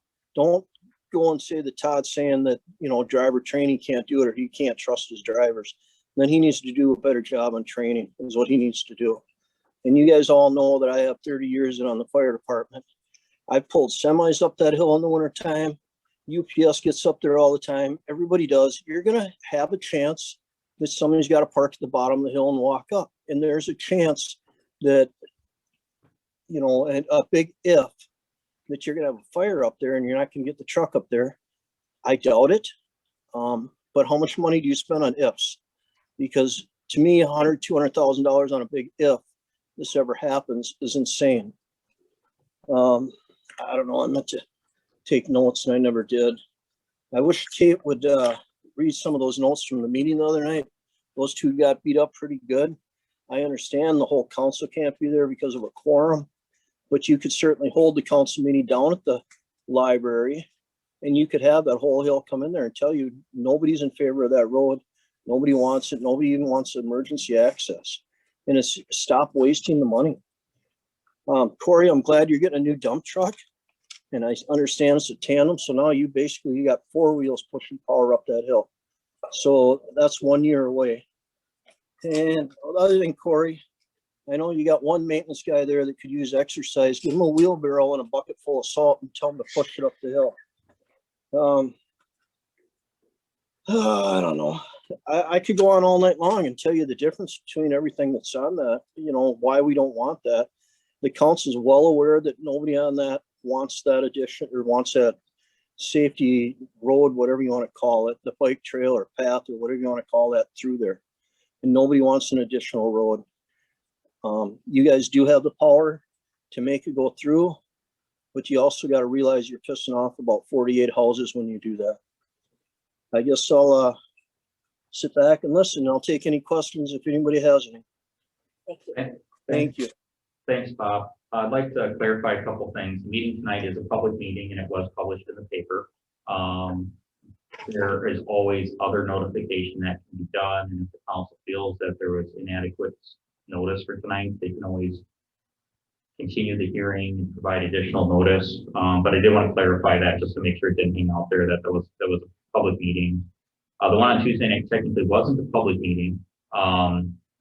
But notice was sent out for that, and that was because the mayor wanted to hold listening sessions for the neighborhoods to gain concerns, and we really appreciated that. And Bob, I do have to thank you.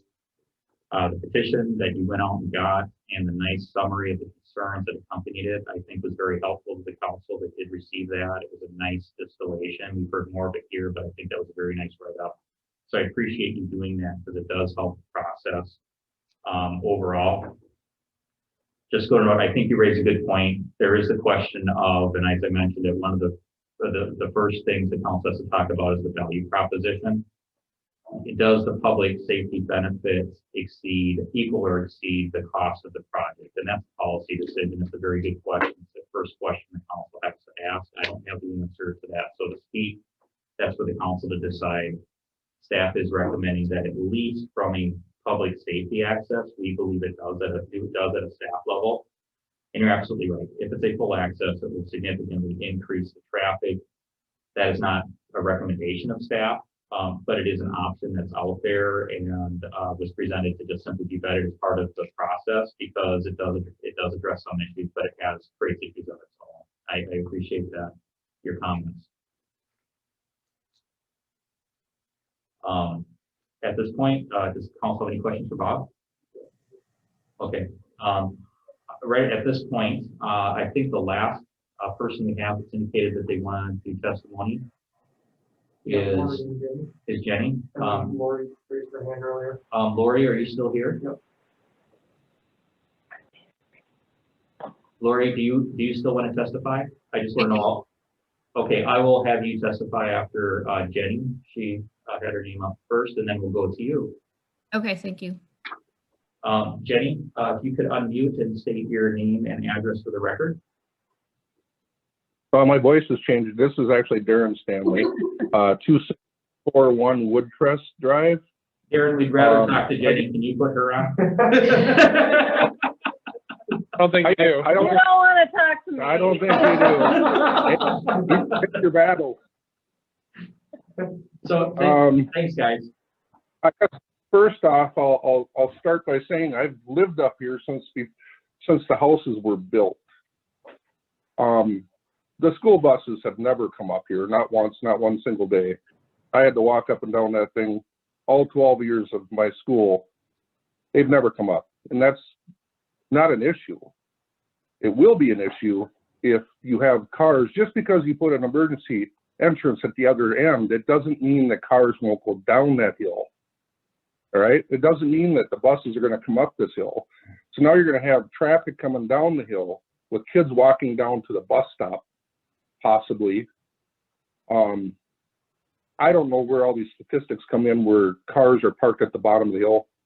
I've worked all hours of the days and nights over the years. I've seen cars parked down there.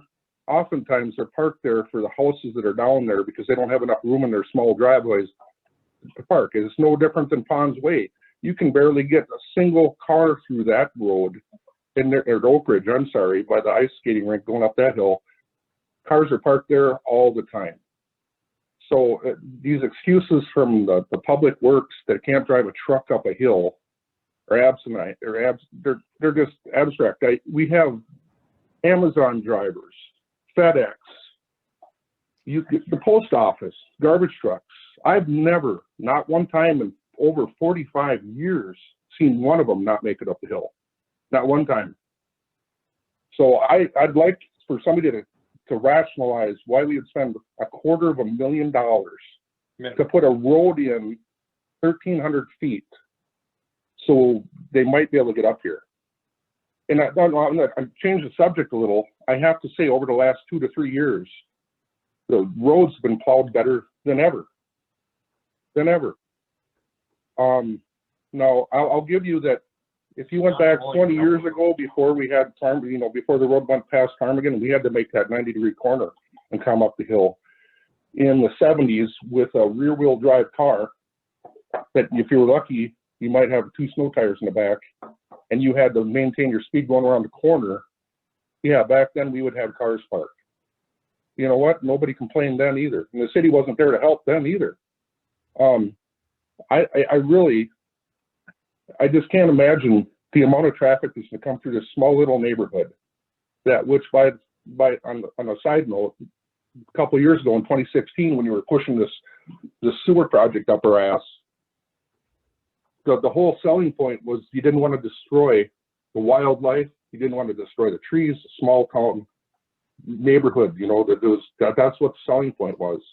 And here we are going to put hundreds, well, according to Rick Reverend, possibly over 1,000 cars a day on these roads. These roads were not designed for that. We have a speed limit up here of 30 to 35 miles an hour. I can't believe it's a gravel road on the turn the whole way with blind corners, stuff right, trees and shit right up to the edge of the road. You're going to put 1,000 cars up there. There's little kids on bikes. That first kid that gets hit by a car is going to be on you. And I want these in the notes, because if this happens, you are making that choice. This is besides that $250,000. Now, to say that I'm not happy would be an understatement. I've lived here. I've had the opportunity to move, to leave. We stay. You know why? Because we're in a secluded neighborhood. If there's a car outside of this neighborhood that's not a neighbor of mine, it draws everybody's attention. If you put another 1,000 cars a day through here, you know, take the fact that the safety for the kids and the public, push that out the window. How about like all that traffic? I mean, we're going to have people out there casing the houses like all they do all the other neighborhoods. And as far as the police, I don't see them up here very often. All right. You know, COVID, we've been around home a lot for, I don't know, let's say a year today. I've seen a cop car up here maybe 4 or 5 times. So in your vast experience of driving up here in the winter, I'd like you to explain, Brady, how it is that you're an expert and on all these cars being parked and all these people that you're driving up the hill. Never seen you offer to give me a ride home. I've walked home, not because I'm parked on the hill, because I'm going for a walk. So, you know, it's part of the deal. You live up on the hill. People shouldn't buy a house on the hill if they don't want to have to drive up the hill. And after, like the lady said the other night, you know, she couldn't make it up because they didn't plow because the plow trucks went off the road. I don't see that as the hill's fault. I think that the driver's kind of messed up. And to live up here for 8 years and expect different conditions or circumstances is pretty stupid. I mean, maybe upgrade to an all-wheel drive car, or perhaps if it's that big of a deal, you could sell your house. But to force the other 42 houses, which is pretty much the entire neighborhood, to sit here and agree to transform our neighborhood, our way of life, so perhaps, you know, the what if they can come through here. And then, you know, that's just aside from all the traffic you're going to put up here. This neighborhood is not designed for that. I live right on Woodcrest, about halfway before that turn. And the cars up here, they go fast enough as it is. You introduce another 1,000 cars a day, somebody's going to get killed. And I'll leave you with that. Thanks for your comments, Darren. Are there any questions for Darren? Okay. Next, we're going to go to Lori. Lori, would you be able to unmute and state your full name and address? So there, have to ask a question. So there's no response to that? This is Jenny Stanley, 26641 Woodcrest Drive. Told you. There's no response to that? It's just let's move on to the next person. Was there a specific question to respond to? I addressed both Corey and Brady on a certain particular instance, not just like, yeah, we know there's cars because we get calls. Well, you're not out there. That's when you're saying the problem is when you're not there, but you're saying that they're there because you got a call. We can drive in any time of the night. You don't see cars on the road. I can say for a fact, my daughter has a boyfriend that doesn't drive up the hill. He won't in the winter, and it's not because he couldn't. He's not comfortable with it. He walks up the hill. I give him a ride. Maybe it's his car you see. Maybe it's somebody else's car you see. And the reason for that is he's a poor teenager that has a crappy car and crappy tires, not because of the road conditions. I know a lot of people on top of this hill that drive around all hours of the night, all right? And there's not cars parked down there. There might be one here, one there, but doesn't necessarily mean it's because the roads are too dangerous to get up the hill. It doesn't mean that at all. So to clarify, this is Josh. Is the question, or would it be fair to say the question to Brady and or Corey, to specifically elaborate on the instances where they've picked up folks and driven them up the hill, or what would be the specific question you'd like them to address?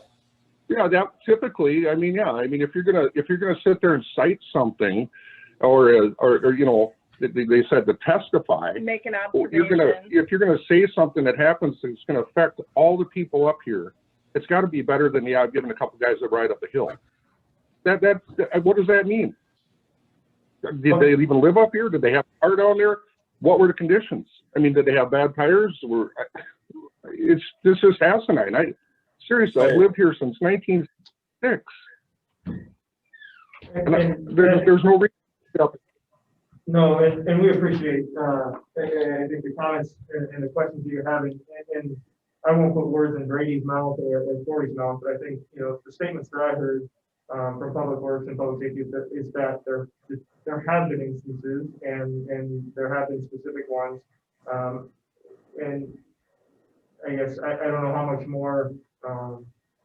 Well, you know, I just like to have somebody cite some actual facts on something. I mean, I'm from the trucking industry.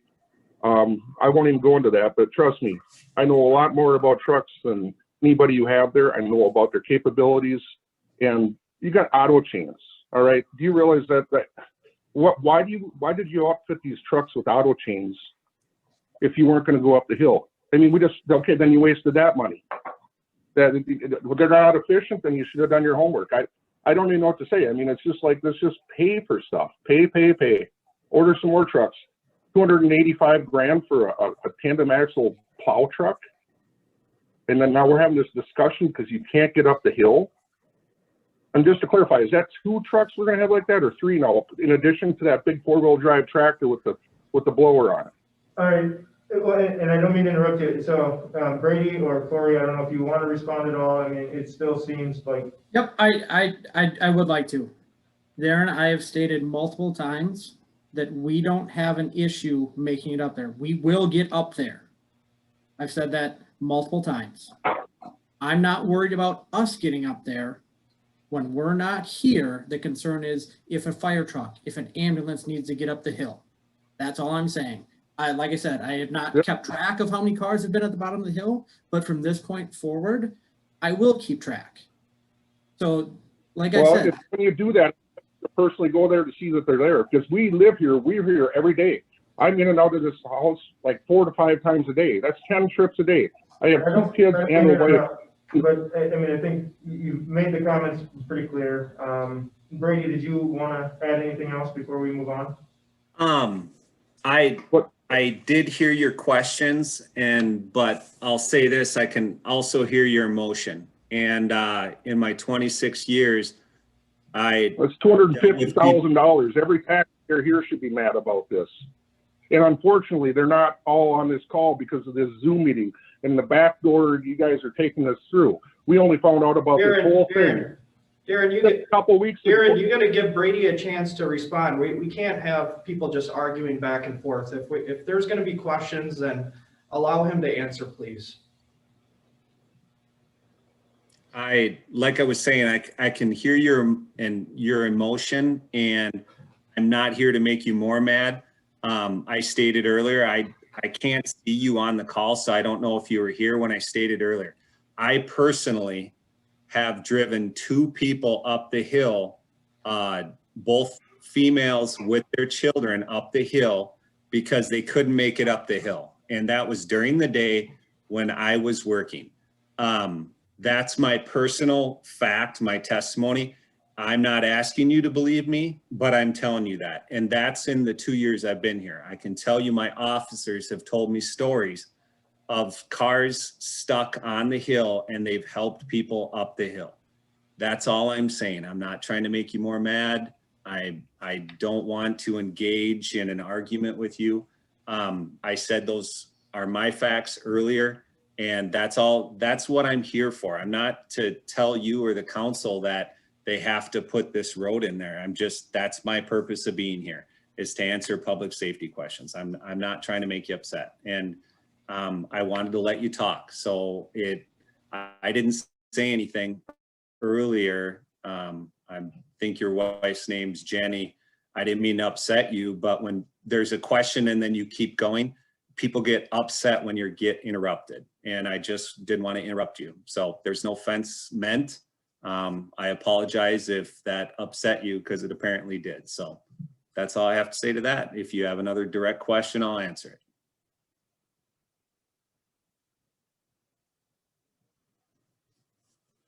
I'll mute my mic.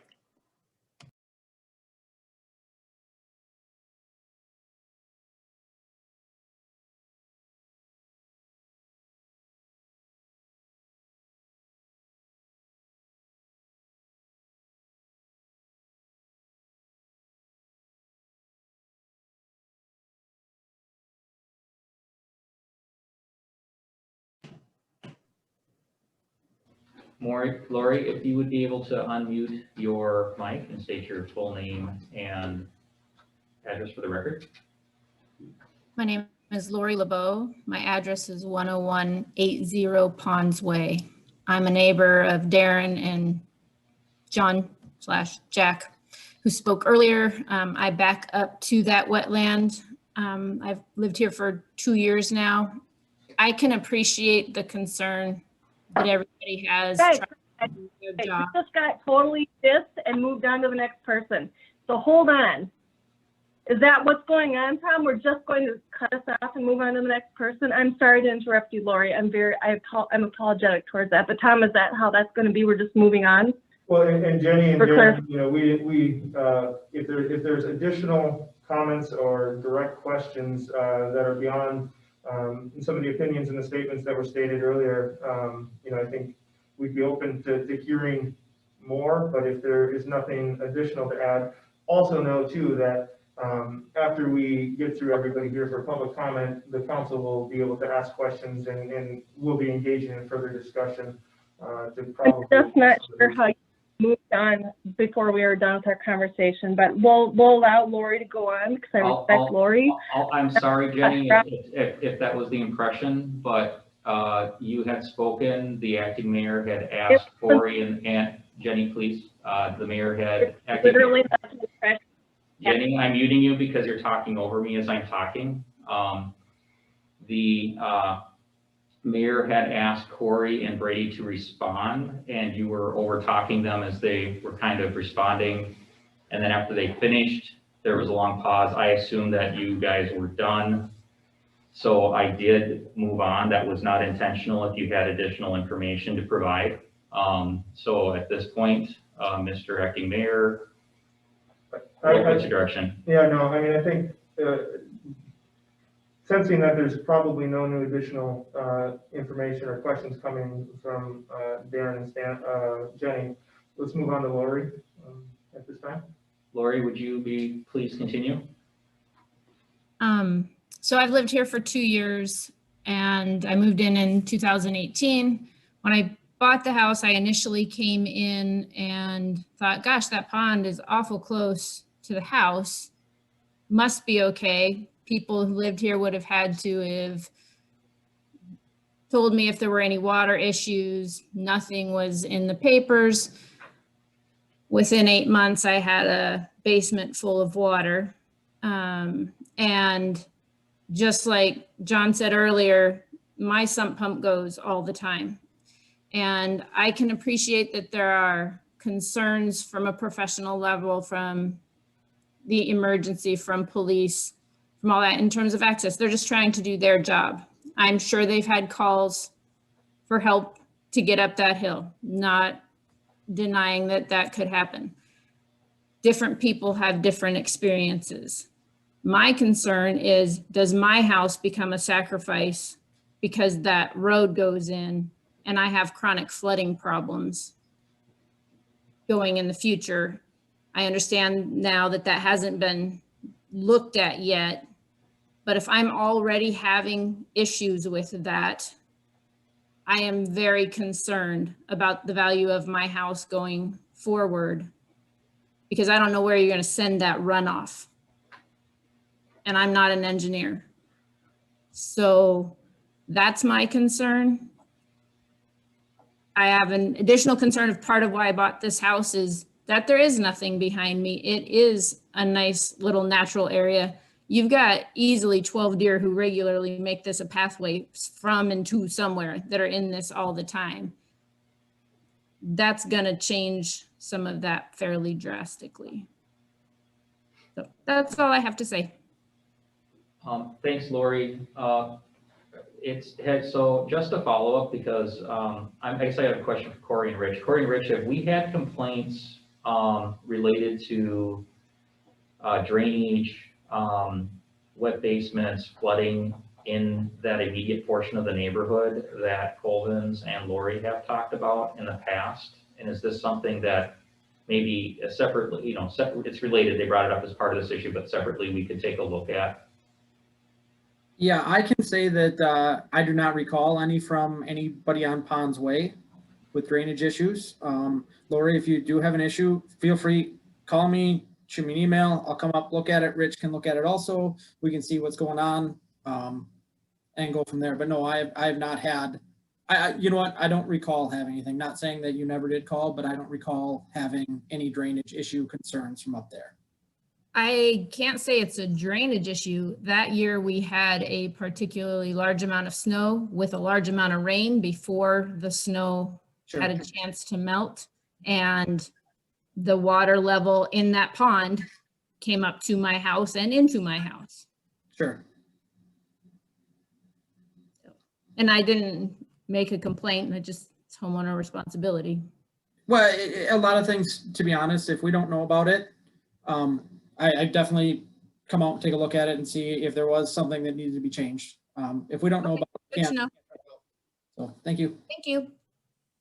I would, Rich here, my experience would be similar to Corey's. I don't recall ever having any drainage issues in that area brought to my attention. And of course, we'd be happy to look into anything, even if this project doesn't move forward, but especially if it does, this is important feedback that we'd want to make sure we look at, not only not making worse, but are there any opportunities to perhaps make it better? And I'm not saying there are, just, but it's good to know about. So I appreciate hearing that.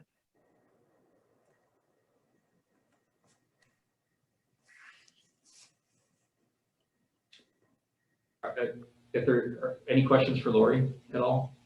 Okay. And before you move on to Mark, we also see that Bob Hanna has his hand raised, and at this time we were planning to have everybody be able to speak once and get through everybody, and so we'll move on to Mark at this time. So Mark, you're up next. If you would be willing to unmute and state your full name and address for the record. Hello, Mark Beck, 26605 Woodcrest Circle. First of all, I just want to comment. Can you hear me? We can. Thanks, Mark. First of all, I just want to comment this this format for a public meeting is absolutely ridiculous. But regardless, moving on here. You're talking about putting in a road in my neighborhood that when me and my wife looked at this house, one of the things we noticed is it was in a nice, quiet, secluded neighborhood with one way in and one way out. Adding a road would transform this neighborhood drastically. And it would turn a very quiet, peaceful neighborhood into what I would term as a freeway.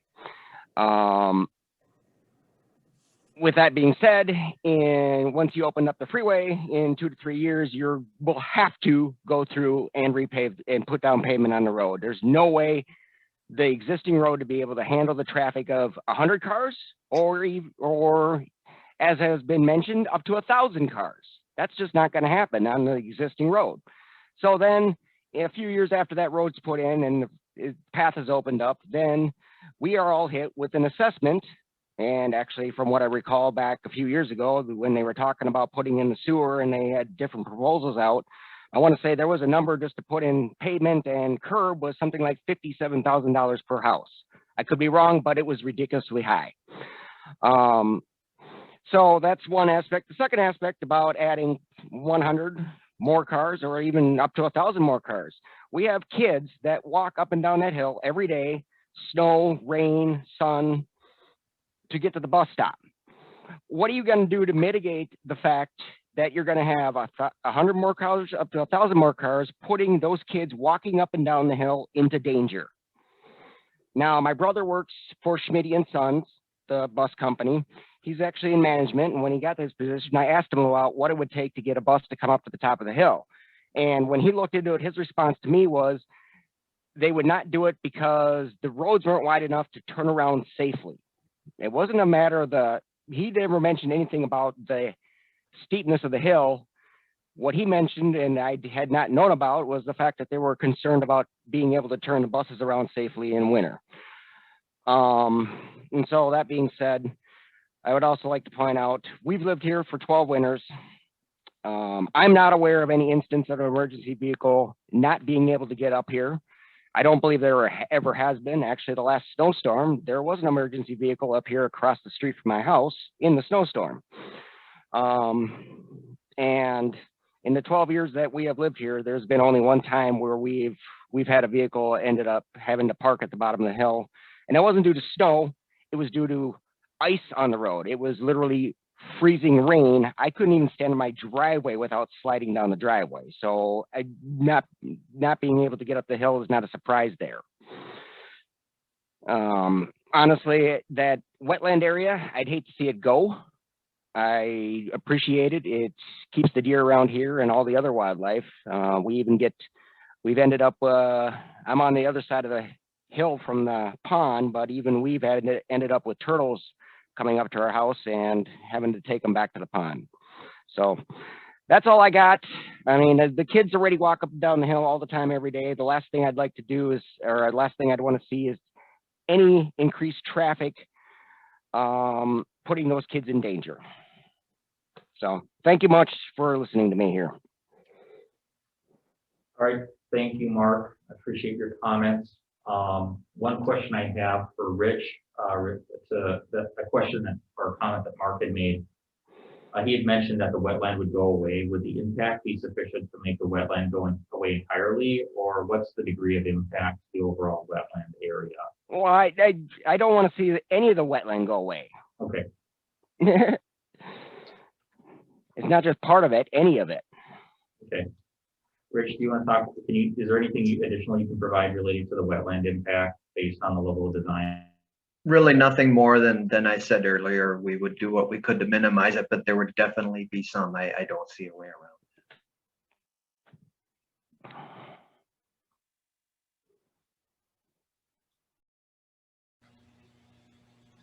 Okay. So at this point, Bob has his hand up, Mr. Ekimir. I believe he's our last, but before we circle back on that item, I don't see anybody else with their hand up. Is there anybody else who has not spoken yet that would like to speak? If you could please raise your hand virtually or make a visual sign or unmute and just verbally let us know, that would be greatly appreciated.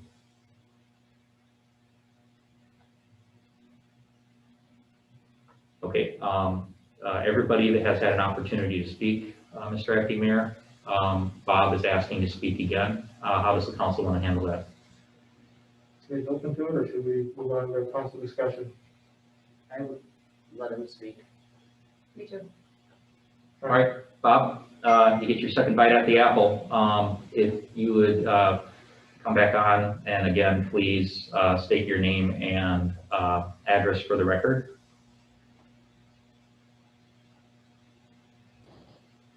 Can you hear me? We can. Thanks, Bob. Sir, yeah, and I'll make this quick. Bob Hanna, 26700 Woodcrest Drive. I'll make this quick. Tom, you can see, it's more a question to you. You can see that there's a lot of people, and you only heard from a handful tonight. Is it possible to pull this from the document there, or docket, and do an in-person meeting? I mean, it's been 48 years that we've been living with this hill. Can we just put it off a little bit and have an in-person meeting? I do think it's a very good question, Bob. The council will later in this meeting be discussing meeting formats. I think honestly, and this is just my opinion on it, and I don't speak for the council, but I just think logically, if the council's talking about meeting format, they're talking about meeting formats in general, not how we're gonna handle a specific item for a specific project in a specific plan. And the council does have on their agenda later tonight to have a discussion about meeting formats and what that looks like. As far as continuing the items, because we'd heard earlier, and you'd mentioned it, having people that maybe can't attend this particular meeting or whatnot, the council would have the option to continue the hearing, for instance, to the March 25th meeting. And that would provide an additional opportunity for people who did not have a chance to speak tonight, to speak at that meeting. For instance, they couldn't make it, or they had technological issues, or whatever that reason might be. So there is an option, the council has to continue it. The question about format, I know the council's talking about it later tonight. Alrighty, thank you. Appreciate your time tonight, and we'll sit back and listen for the rest of the meeting. Thank you. Thanks, Bob. Do you notice that Jenny and Darren raised their hand for Chris Merrick?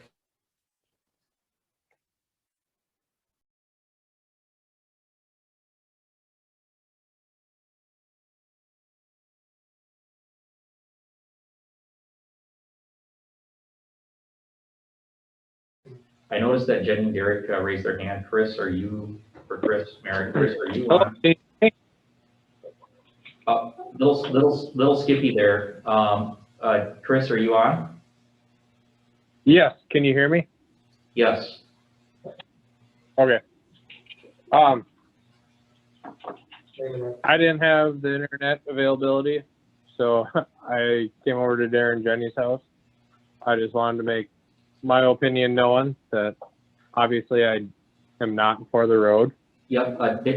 Chris, just before you get started, could you just full name and address for the record? 20665 or 26698 Woodcrest Circle. I'm sorry. Thanks, Chris. Yeah, no problem. Sorry about that. I'm not for the road. I don't want to see the road go through. I think it's kind of a waste.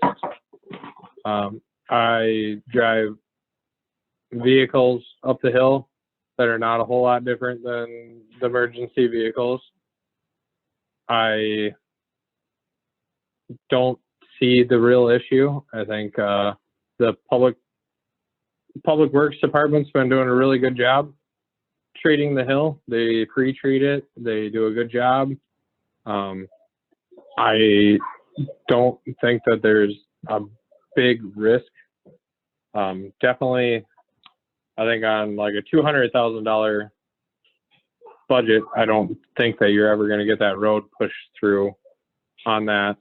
I don't think that the taxpayers are going to see anything like that in reward. I don't see where it's needed necessarily. When I moved into this house, I haven't been here real long, and I knew that I had a hill to go up. I knew that it had its challenges. I knew that I was living on gravel road. Off topic, I knew that it had well water, and I knew that it had septic systems. I moved here because this is where I wanted to live, and this is what I wanted to live in.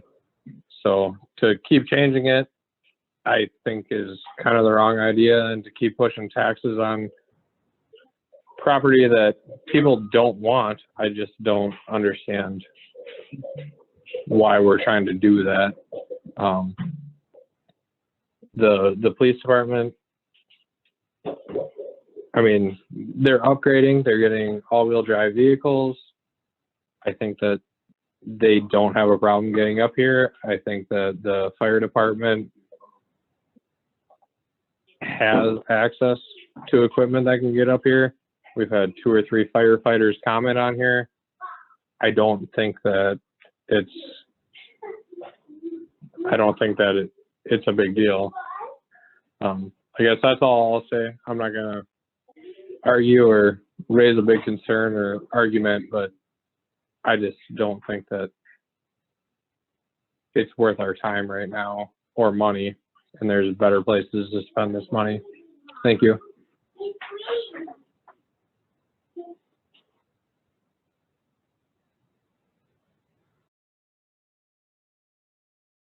Thank you very much, Chris. Did anybody have any questions for Chris before we move on at all? No. Josh, we have Darren would like to speak again as well. Yeah, and in an effort to not go around the horn a second time when everybody had an opportunity to speak already, you know, is there anybody new that's on that hasn't had an opportunity to speak that would like to? Okay. This is Keith Machi. Yes, I'd like to speak. I'm having some issues here raising my hand, but can you hear me? Yes, we can, Keith. Thank you. Could you state your name and address for the record? Yes, my name is Keith Machi. I'm at 26720 Woodcrest Circle. I've been up here on the hill 13 years now, and I just want to echo what some of the other neighbors here have said. You know, we knew the area. We knew we were on a gravel road. We knew there was a hill. We knew there's conditions to deal with in getting up the hill, whether it's whatever kind of weather we're dealing with. Those are things to take into consideration buying property in this area. And all the people that live up here for mostly the same reason. It's a secluded neighborhood with a closed off access and reduced traffic. And that is, I think, the main reason that attracts most people to this neighborhood, and people know who is typically driving around the area. So with that said, I just want to say thanks for presenting this hearing, and everybody does a great job of taking care of the road and plowing the snow from, you know, the last several months. It's been an improvement over the last few years. So I just wanted to say that, and that's all I have to say. Thank you. Thank you very much, Keith. Does anybody have any questions for Keith?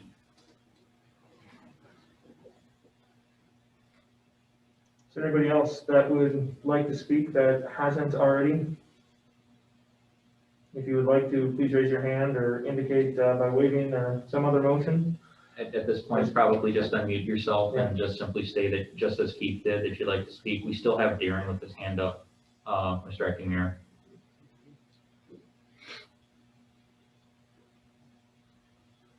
There is no other individuals that are indicating that they would like to speak other than Darren. All right, shall we wrap up with Darren and then move on to council discussion? Let's do that, please.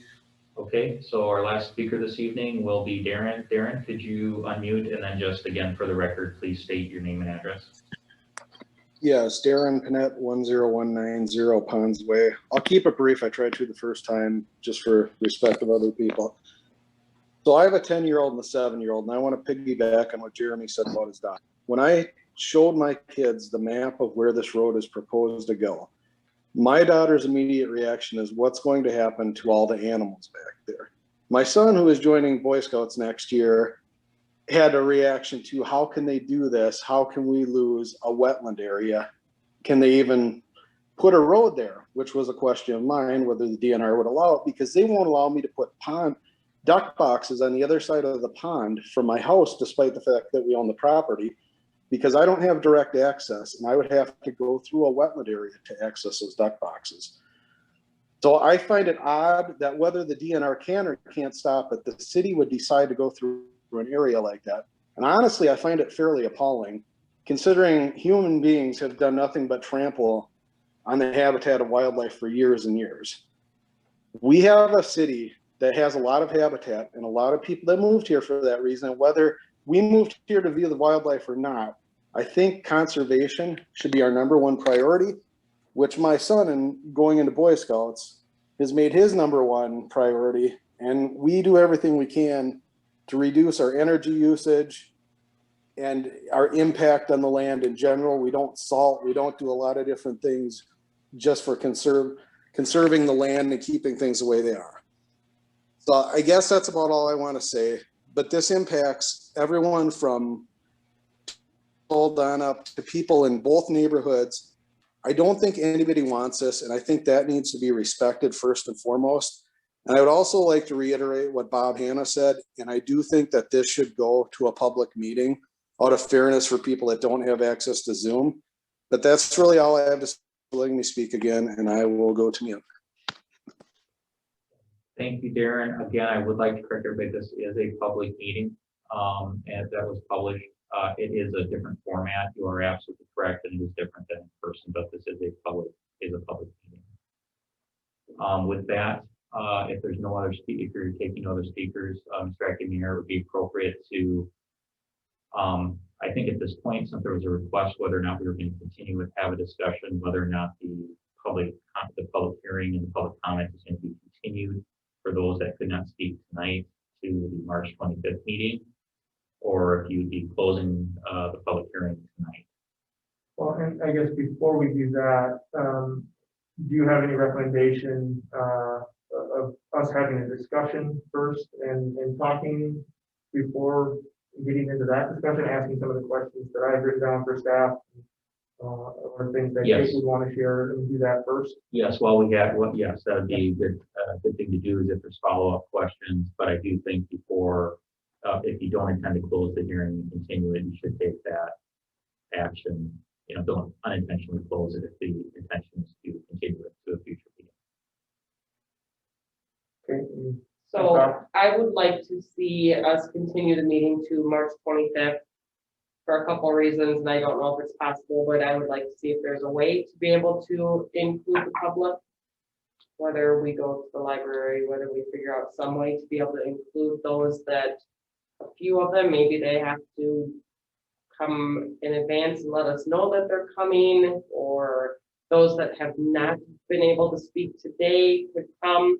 I don't even know if it's reasonable because of the situation of COVID that we're in with the 6 feet spacing. So obviously we have to find out.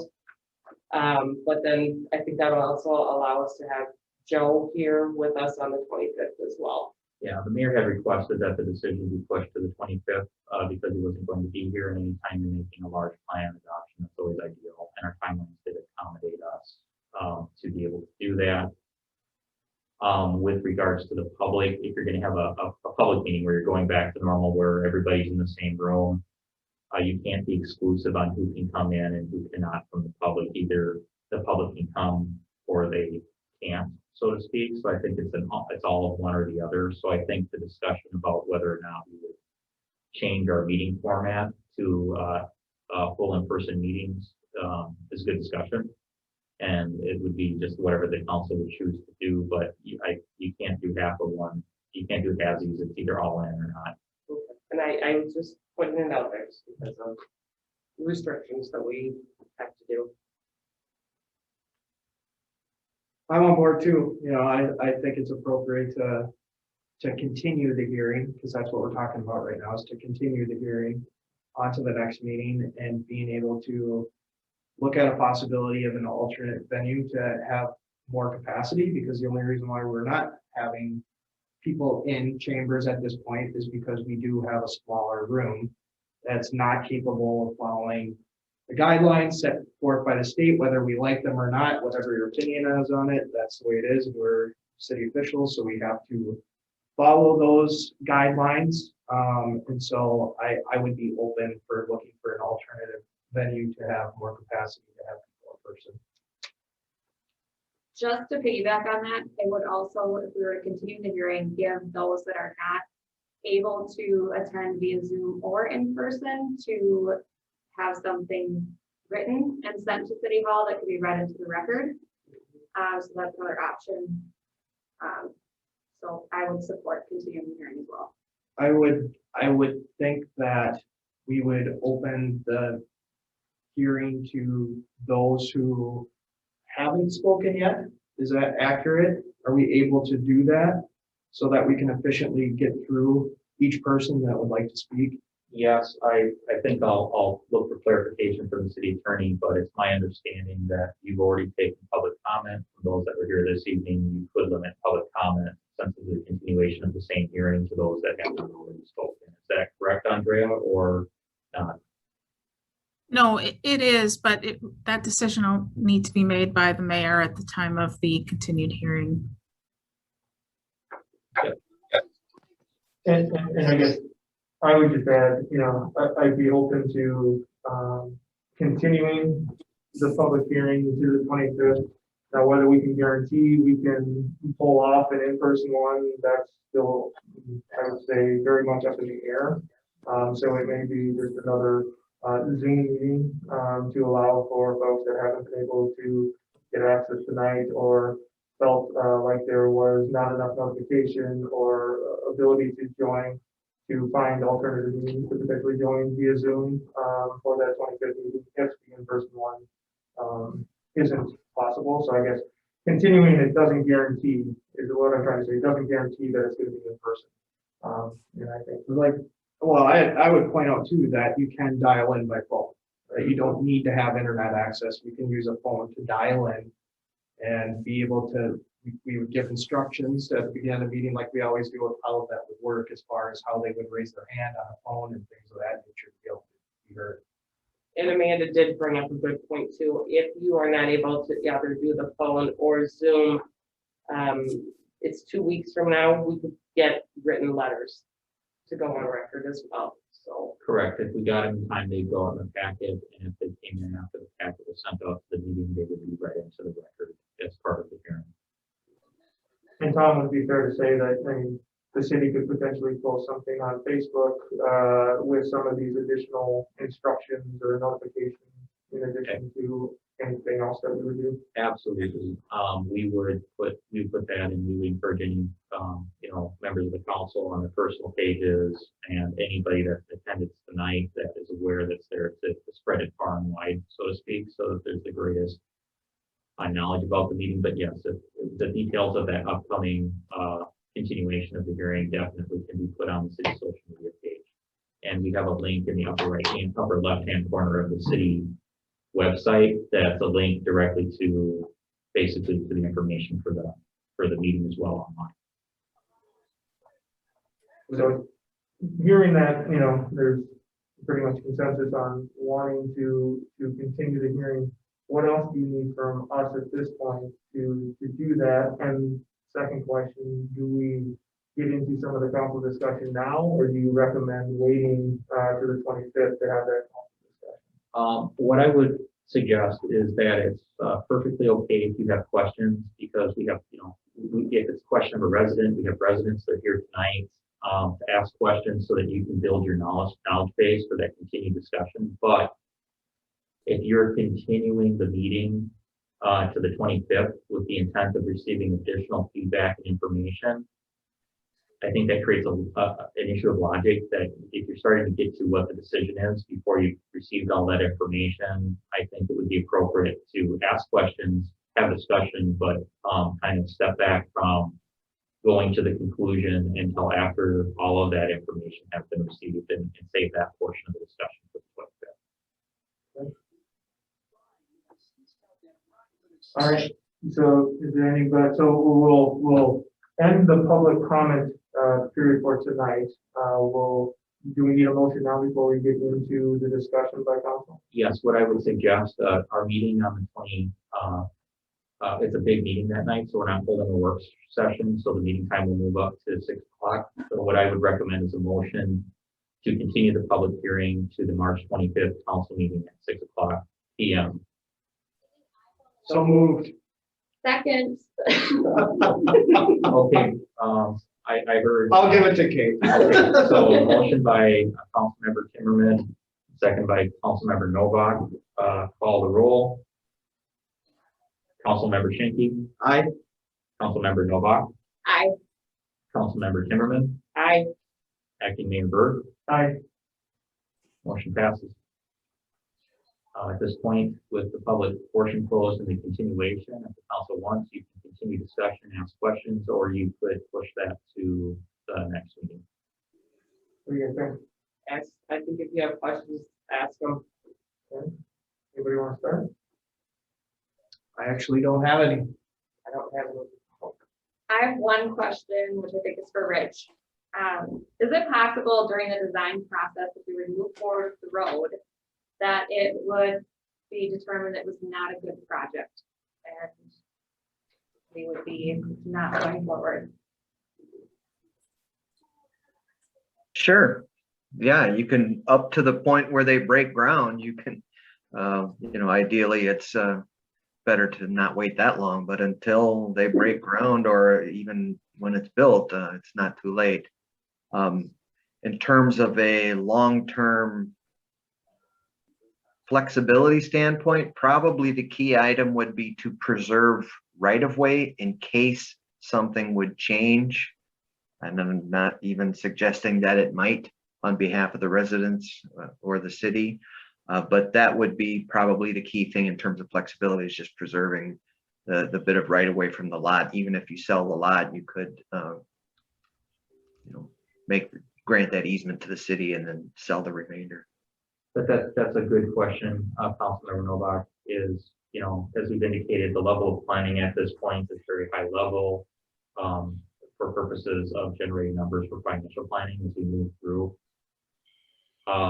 We don't think it's highly likely, otherwise we wouldn't have reached this spot, but you could get into the project and if there's something unforeseen, for example, the costs drive up much higher than expected, and so that benefit cost analysis changes, or we get poor bids, or there's a number of things that could, where the council will be able to say, no, let's back off. If the council decided to keep it in the plan, if the council decided to move forward at some point, you can put the brakes on at some particular point if something unexpected comes up. To that point, is there anybody here who is very set on keeping it at 2023? Or do we want to wait to discuss that on the 25th? I'm just curious then, I guess. I think we wait for that discussion. Okay. That's fine. General process question for you, Tom, is when we're looking at specific projects and we opt to push them back, is it we're just pushing them back, say 1 year, or can we, because this is essentially the 5-year plan? Yeah. Are we able to push things back, say, more than 5 years, because it's likely that the residents that live up on Woodcrest right now are still going to be there in 5 years, many of them that oppose this project. Yep. And is that, like how far can we revisit it? Because I don't. Yeah, so it's a 5-year. Maybe before I'll piggyback on that so that you can answer at the same time. So on the flip side of that, let's say we decide to push it out, or say we leave it in for 2023, but then next year we decide based on extenuating circumstances that we want to move it up. I mean, so we can go either way. We could continue to push it out, or we could bring it back in at any point, correct? Correct. So it's part of, you're correct, Amanda, it's a 5-year plan. And after an adoption of the plan, you can choose where you want to slot it in. Now, it's slotted in 2023, due in large part because there's other projects proposed for that year, and it can be potentially bid with those projects or financed with those projects because of the similarity of the projects. If you're pushing it beyond 5 years, you're essentially moving it from the plan. But during those discussions, and councils in the past have said, here are projects of importance that we would like to do. They just have like a to be determined. They're not in the plan, but they've been noted in the discussions and they're left on the radar for staff to bring back for the following year's discussion of some level of importance. They just haven't been deemed, for whatever reason, appropriate to include within that 5-year plan. And Josh indicated, we revisit this annually because I gave that example earlier. You might plan to buy that car in 3 years, but stuff changes and you're constantly evaluating that time. So we bring this back, the plan back on an annual basis because things might change. We might plan to do it in 2023. There may be a significant change in the overall economy, our levy revenue dollars, change in local, our revenues from say government aid or any other things that might impact how we approach it. There might be new or different information, and quite honestly, there may be a different council who may prioritize things differently than you guys do. And so that's why we revisit it on an annual basis. And so you can always, wherever you can decide to slot it, and you can choose to move around where it is slotted. And if you're moving it beyond the 5-year horizon, it simply leaves the plan, and then the council can just say, hey, we're going to keep that on to be determined staff. We'll talk about next year. Well then. Okay, I got a couple questions for Andrea. And maybe if you don't have the answer tonight, we can bring it back to the next meeting too. Just wondering if there's any ADA requirements or general accessibility or I call it livability, but any requirements when it comes to cities with making sure that there's accessibility for folks being able to get to their home or from their home or anything like that that should be considered or needs to be considered? And I'm sorry, I can't hear you very well. When you said get to their home to where? But so I'll try again. I'll take my mask down here for a second. Is there any ADA requirements or general accessibility requirements that cities have to consider for public right-of-ways or roads to be able to get to and from their homes or anything that is part of this discussion? There are ADA requirements when, and Rich might actually speak to some of this better than I can, when you're doing improvements, upgrading improvements with respect to crosswalks. That's exactly right. If we were changing things or building something new, but if it's untouched, no.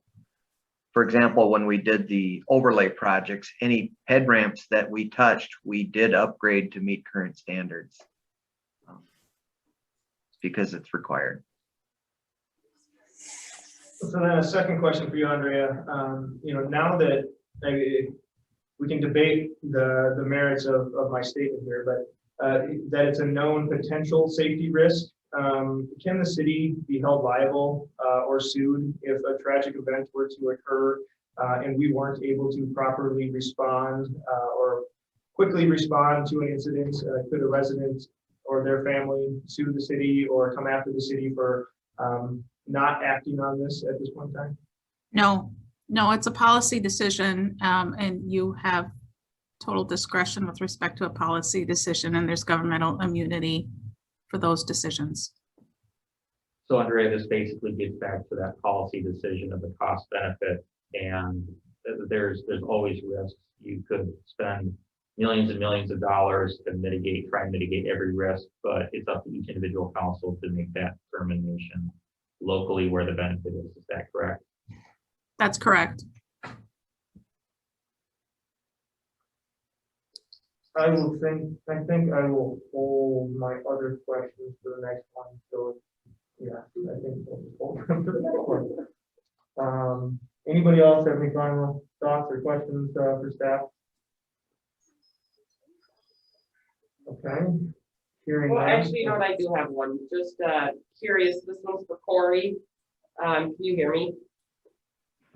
Yes, I can. Okay, so people are talking about the drop chains. I've used them in the past. I know that DOTs don't usually like them on the freeways because they ruin roads. What kind of damage would that do to our existing road if we were to use them? And I know you probably don't know off the top of your head, but as far as expense, what would that be like to be fixing the roads after we've used them numerous times in a year if we had to? I wouldn't be super concerned about that.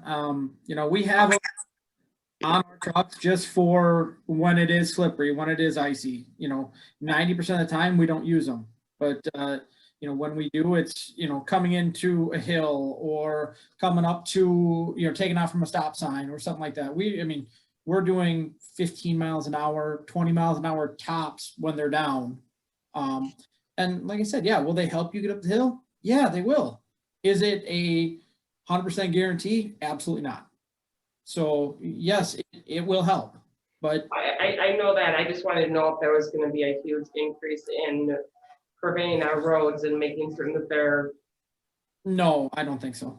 So what I'm hearing, Corey, is just we use them on limited situations and certain topography or certain locations on the system at relatively low speeds so that the damage is minimal, so to speak. Right. And they help you go forward, but they don't help you stop. So that's one thing with auto chains. They go down and they drop down underneath your tire, but if your tire is not moving, the chains aren't there. So they don't help you stop. It's only when your tires are actually moving. Okay. I guess I will ask another question, and maybe for prep for next time too. If, you don't know the answer, but, and I know the school district has said that they don't do or drive the big buses up. Do we know, have they had any issues, or would they be able to get a handicap accessible bus up there if a family moved in and a child were to need that? Did they comment on that at all? They did not. When I contacted them, I just indicated that we had been advised that they had ceased or were not doing stops up in there, and their response was they don't do it because of the hill and the narrowness of the road. If there's cars parked on the road, makes it difficult for the buses to navigate. They continue to respond that if there was an alternate at-grade access, they would consider doing a bus stop in there, but the issue with on-street parking would need to be looked at. And that was as far, the response was as simple as that. I didn't ask questions on that specific topic, but I could make that inquiry if you like.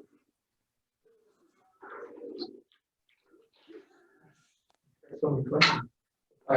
Do you want me to inquire on that? Yeah, no, that'd be great. Okay. I'd be curious, and especially knowing that Scott County's got, that new van bus service potentially too. Would they have issues getting up there if people require to do those types of services? I'm just wondering for accessibility stuff. And maybe this is more of a comment or direction to Rich or to you, Tom, too, but that seasonal access idea, and I didn't even think about something like that. I don't know how feasible that would be, or if there's other examples in other communities that use that. Because with the limited access, it doesn't address some of the issues, obviously, with individuals and families not being able to get up the hill. Whereas the seasonal access could potentially address some of that. So I don't know if there's more information or. So I just have some commentary, and I guess I'd like Corey to respond, add to it, or offer a differing opinion. So on the seasonal one, I think that regardless of the season, if it's open, the issues with traffic would still exist, even if it's only for that season. Also, I do have a concern that if you're going seasonal, we'll get it in, because there's a concern about traffic, we're gonna get to, okay, if the weather's a certain way, we're gonna open the gates, and then when the weather's a certain way, we're gonna close the gates from an operational standpoint. I don't know that's entirely practical, and it will create whatever decision you make with regards to when they're open and when they're closed will never be right. My personal opinion, and Brady and Corey can respond to theirs opinions because they have their perspective on it as well, is that either it's an access or it's an emergency. If you're going to create the connection, it's either an emergency access only or it's a local street a full regular local street access. That the in-between options add complexities and problems all of their own, and that's all the comments I have on it. Yeah, I would agree, Tom, that it's either one or the other, and I would support emergency access, and I don't see the need for a full access. So my opinion is emergency access only, and the only people that would be able to go through it were public works and emergency vehicles. They'd have their access to it, and other than that, it would be closed 99% of the time, and nobody else would have access to it. That would be my opinion.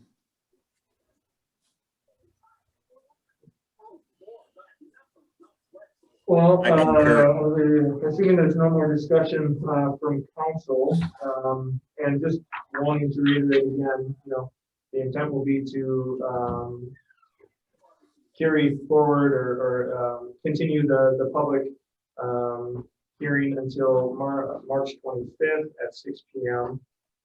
It may or may not be in person, depending on the ability to get a venue and get the proper, to be able to pull it off. But with that said, those on the phone or that have joined this meeting to make sure to share with others that maybe couldn't make it tonight, had issues getting on, to make sure that they keep an eye out for information related to the next meeting. As Bryce pointed out or asked the question earlier, the next meeting will likely be, new comments, new folks that haven't had a chance to comment tonight, but ultimately up to the mayor at the time of that hearing.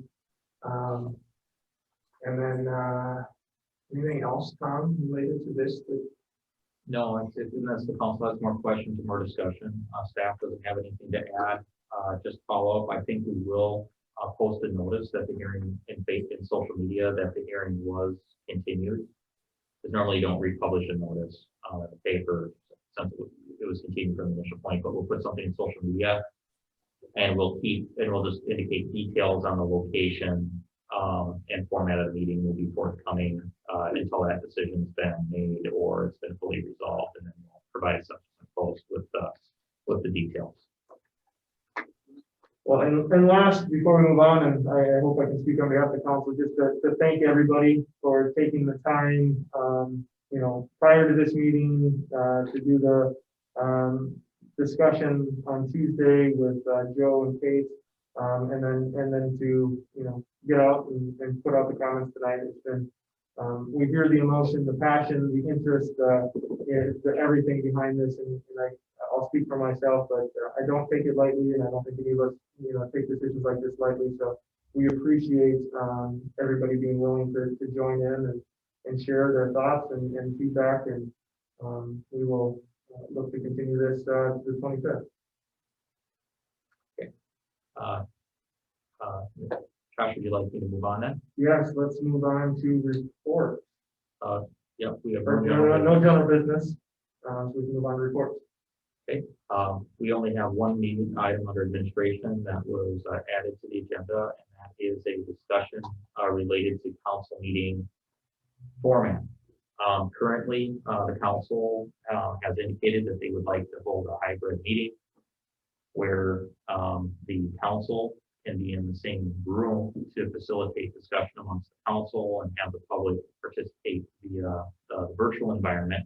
And this is allowed because of the pandemic and state, and the provisions under state statute that allow us to hold meetings in that manner. The state of emergency does not prevent us from having in-person meetings. The council could choose to hold meetings under its regular format. However, it would have to include social distancing, wearing of masks, etc., to comply with the executive order and CDC guidelines. Likewise, the council could go back to fully virtual meetings as we were over the summer and into the fall as well. So really, it's a council discussion.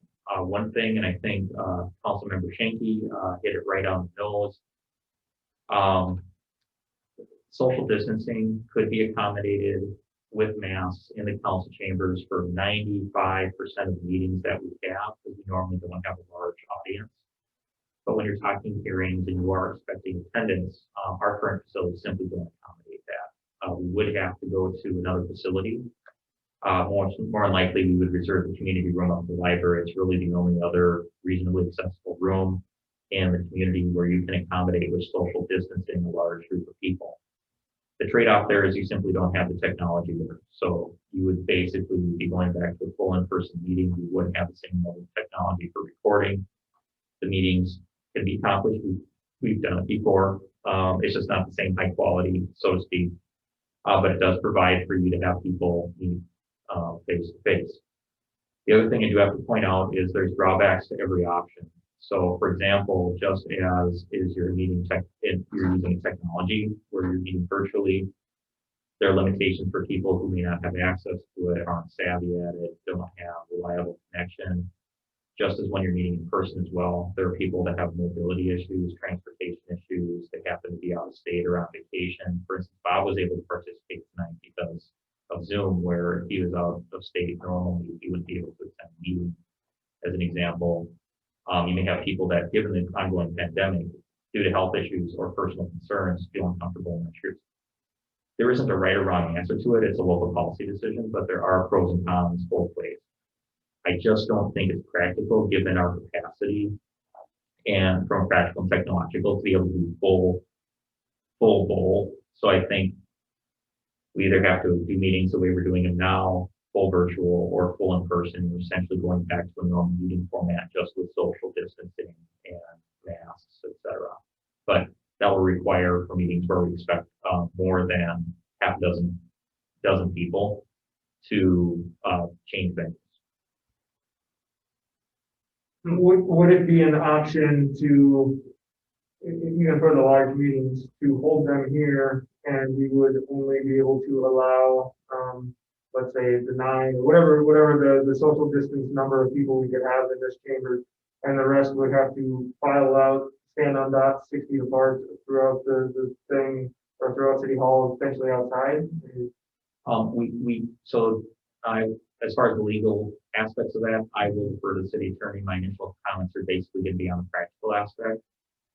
While we do have speakers in the hallway that allow for a little bit of overflow, for those of you that have been on the council for a while, we've had some large meetings where it's a little shoulder to shoulder, and you can stand in the hallway outside the council chambers, have a full view of what's going on, going out there for some distance. With social distancing, the number of people that would be able to, what I would consider actively participate, meaning they can see what's going on, they can hear what's going on, they'd be able to raise a hand or be recognized, is gonna limit the number in there. As you go down around the corner, they're really not participating in the meeting. They might as well be, pardon me, wellness, but they might as well be standing out in the parking lot at that particular point. So I do think there are real number limitations. From a practical standpoint, even if legally you could do it, I think how do you decide who gets to come to the meeting and who doesn't? There's just the issue that if I wasn't able to participate, I'm excluded from coming to a public meeting now because I wasn't one of the first 15 people here at that kind of an issue. So I think that creates some issues. So I think realistically, if you're expecting more than, Commissioner Wolf to give his update, Patrick and 1 or 2 applicants, here, and you're looking at a crowd where we might have 20, I think we've laid it out. I think we reasonably figured we can have 15 people in the audience with social distancing inside the chambers. I think you're honestly looking at having to go to a different facility on those nights. Is it possible, let's say for a public hearing scenario, or where we think we're gonna have more participants, to be at the library and then Zoom it via somebody's computer? There is always ways in which you can do it that just becomes more complex, and the level of professionalism with regards to how it works. One of the complaints with Zoom now is it's difficult, but now we're adding a level of complexity. We can do whatever the council wants, given enough time, given enough money, and the level of professionalism and potential issues that's acceptable to the council. I'm just recommending that if we're going to go back to audience in the audience, we go back to just in-person meetings overall, because and if we're going to go to a dual track, I can tell you right now, I don't know if we would be able to pull that off with any level of guarantee by the next meeting. We might be able to, but I don't want to sit here tonight and say, yes, we can do that.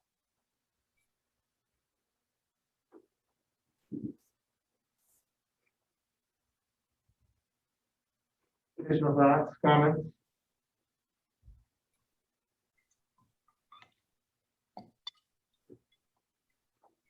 Oh, man. It's tough. I really want to be able to see people make it in person to the meeting on the 25th to voice their opinions and concerns and questions.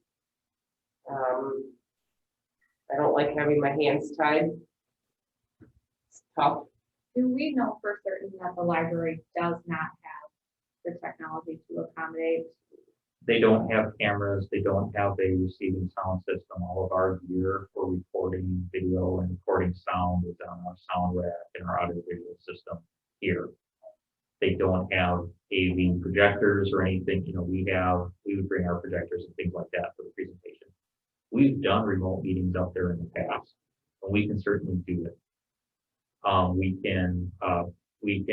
We go old school with regards to recording. We bring the old school recorders we had before we had our audio visual. It's a recorder in the middle of the room, and it picks up sound, and it works good enough for purposes of recording to maybe 2 minutes later. If we wanted to do video, we could obviously find some sort of a recording device from an Apple iPhone or something else, but obviously the quality and everything isn't the same, but it can be done.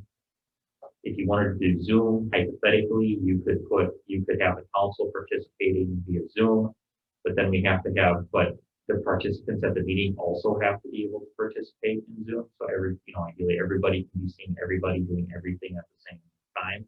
It adds a level of complexity. Could it be done and can it be done? Given enough time, potentially additional technology, resources, yes. I just don't, sitting here tonight, I can't tell you, yes, we can do it. I can guarantee it by the next meeting. I can also tell you that just operating in Zoom now, running the meetings at the same time with staff is already complex, but if you're adding the in-person element to it, it adds a different thing. I've checked with my peers in other cities. The only cities that are doing full parallel are large cities that have full-time communication staff in complex audiovisual systems. There's only one city that I'm aware of, but again, this is a limited sampling based on my contact with peers and various committees and groups that's actually doing the full, we're in person, just running normally with social distancing.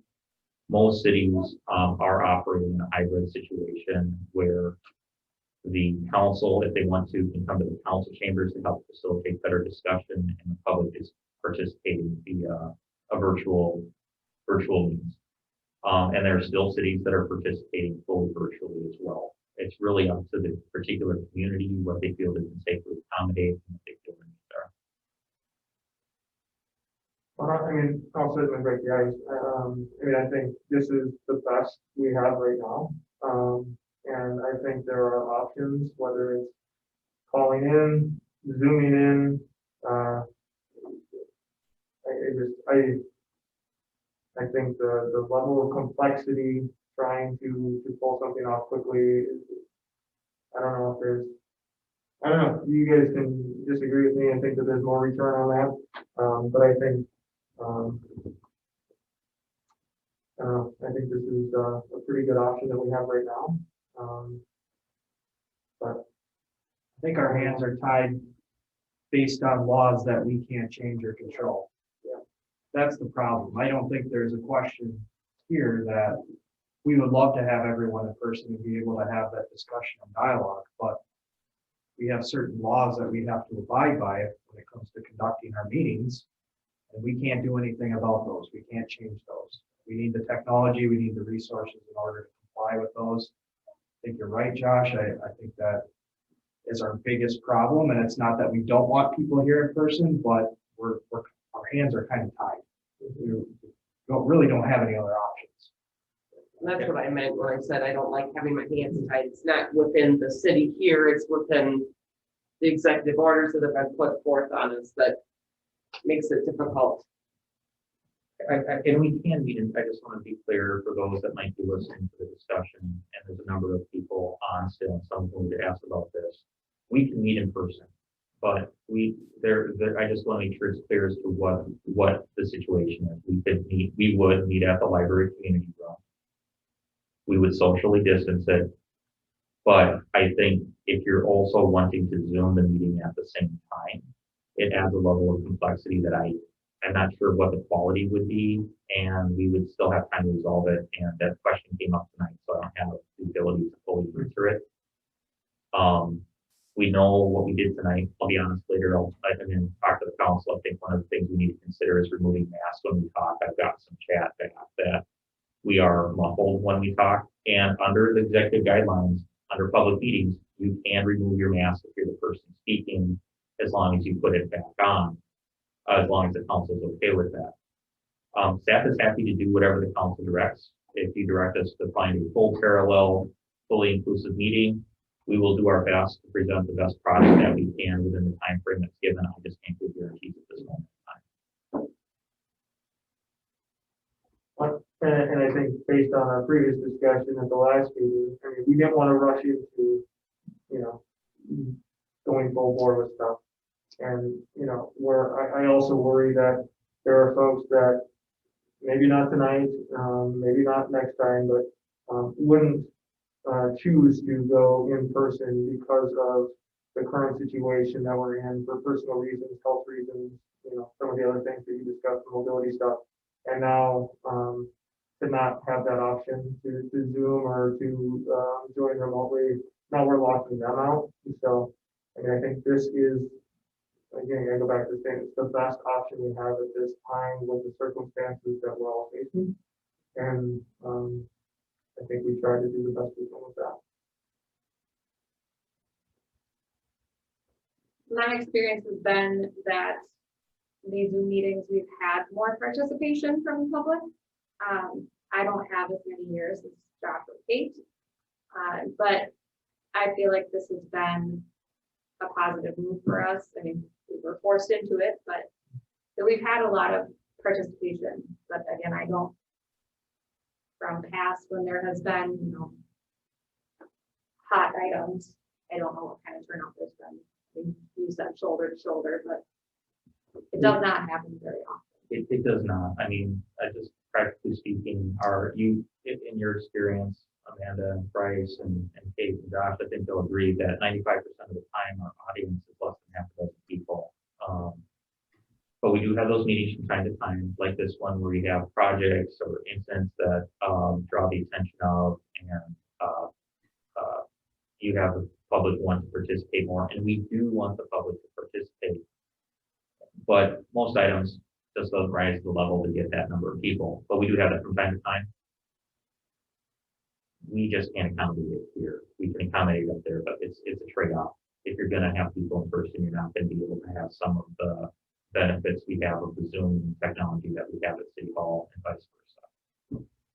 For me, at this point, I don't want the quality or the ability for others to not be able to be heard, and there to be an option for everyone to voice their opinion.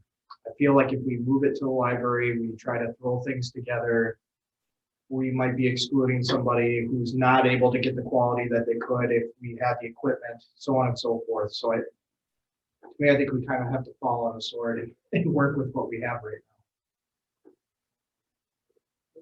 That's my opinion. So one of the things that we can do is when we put out the social media posting, we can, say, if we can encourage, you can provide comments in advance of the meeting, et cetera, to try and encourage that. Although, and again, I'm gonna speak bluntly, if you're getting the social media posting, you probably have the capacity to be able to participate via Zoom. So that group, there's always a group, and I don't know that there's a perfect way to notify everybody that possibly might have an interest. It's always a judgment call by council as to what's the most appropriate venue, what's the most appropriate format, and what's the most appropriate way that's reasonable to advise people of what's going on in the issue. So what I'm hearing from the council, and I don't want to characterize, but to kind of wrap the conversation up, what I'm hearing from the council is that the council prefers to stay in the current format, hybrid format that we're in right now. Yes. Yes. Okay.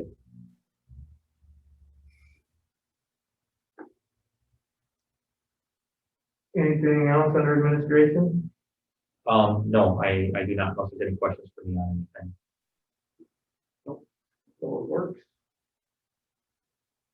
I just have one thing to add. If you see a blue flag in your yard, it's because we are locating all your curb stops, and then in the next couple weeks we'll come and GPS them. So please don't pull the flags, and we'll pull them when we're done. I'm here for questions.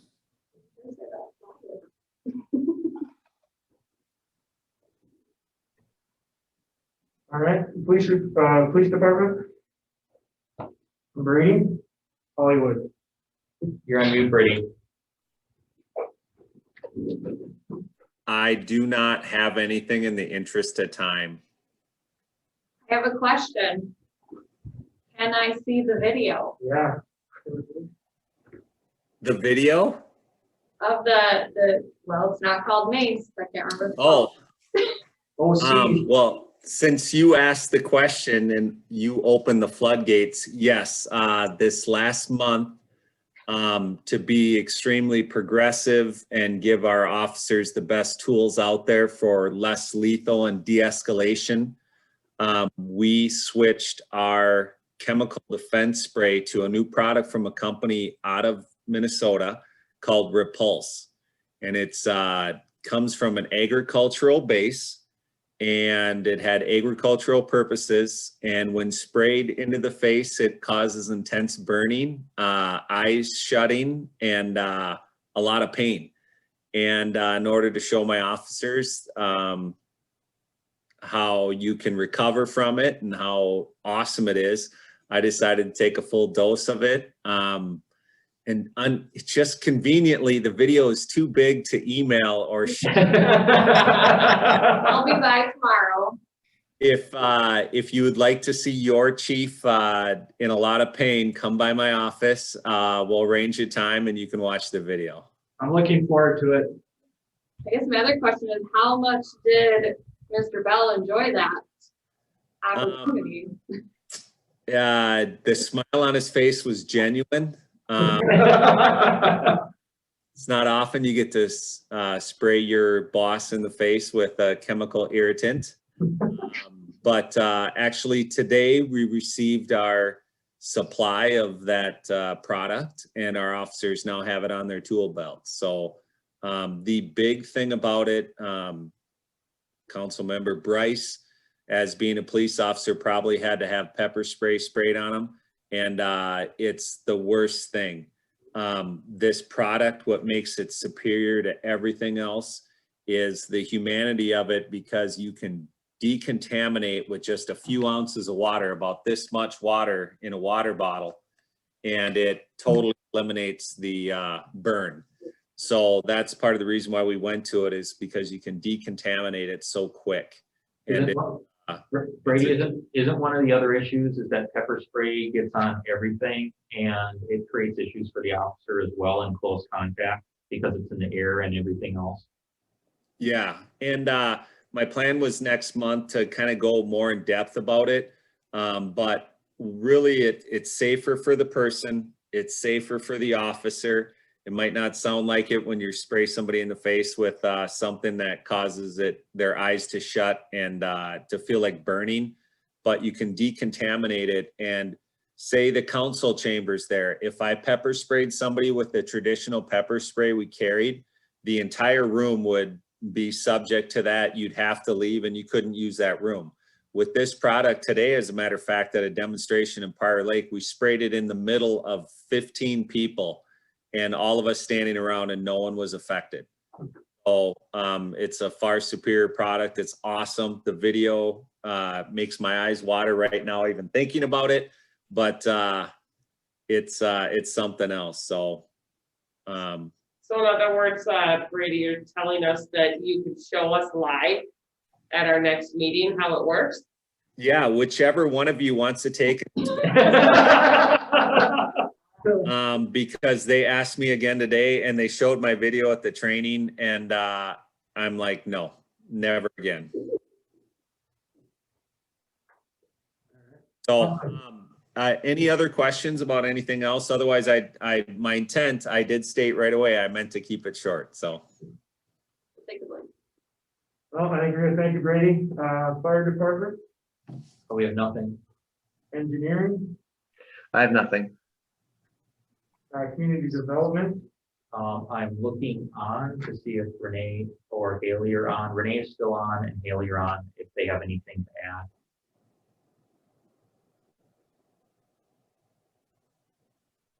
Not hearing anything? No, Oh. nothing to add. No questions or anything for anybody? Okay. Parks, Other than the update, neither, I basically advised Kevin he didn't need to be here tonight. He'll be at the next meeting to give a more thorough or detailed update on the farmers market. He should have more firm information at that time.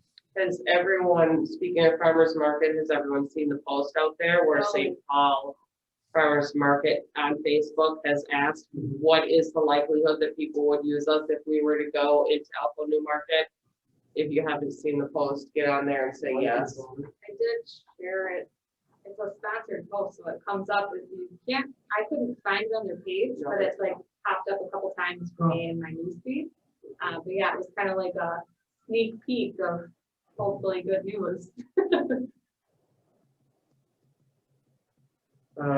CCEC, Packing Easter drive-through stuff on Tuesday, this coming Tuesday, And the event's on the 27th. March 27th, drive-through Easter egg event.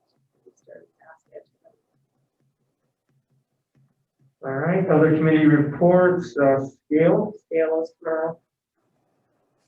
Anything from the executive committee, No, service delivery, no, unified transit, no. MBTA, No report. I-35, Meeting's not until, there's no meeting in March, so next meeting's in April. chamber.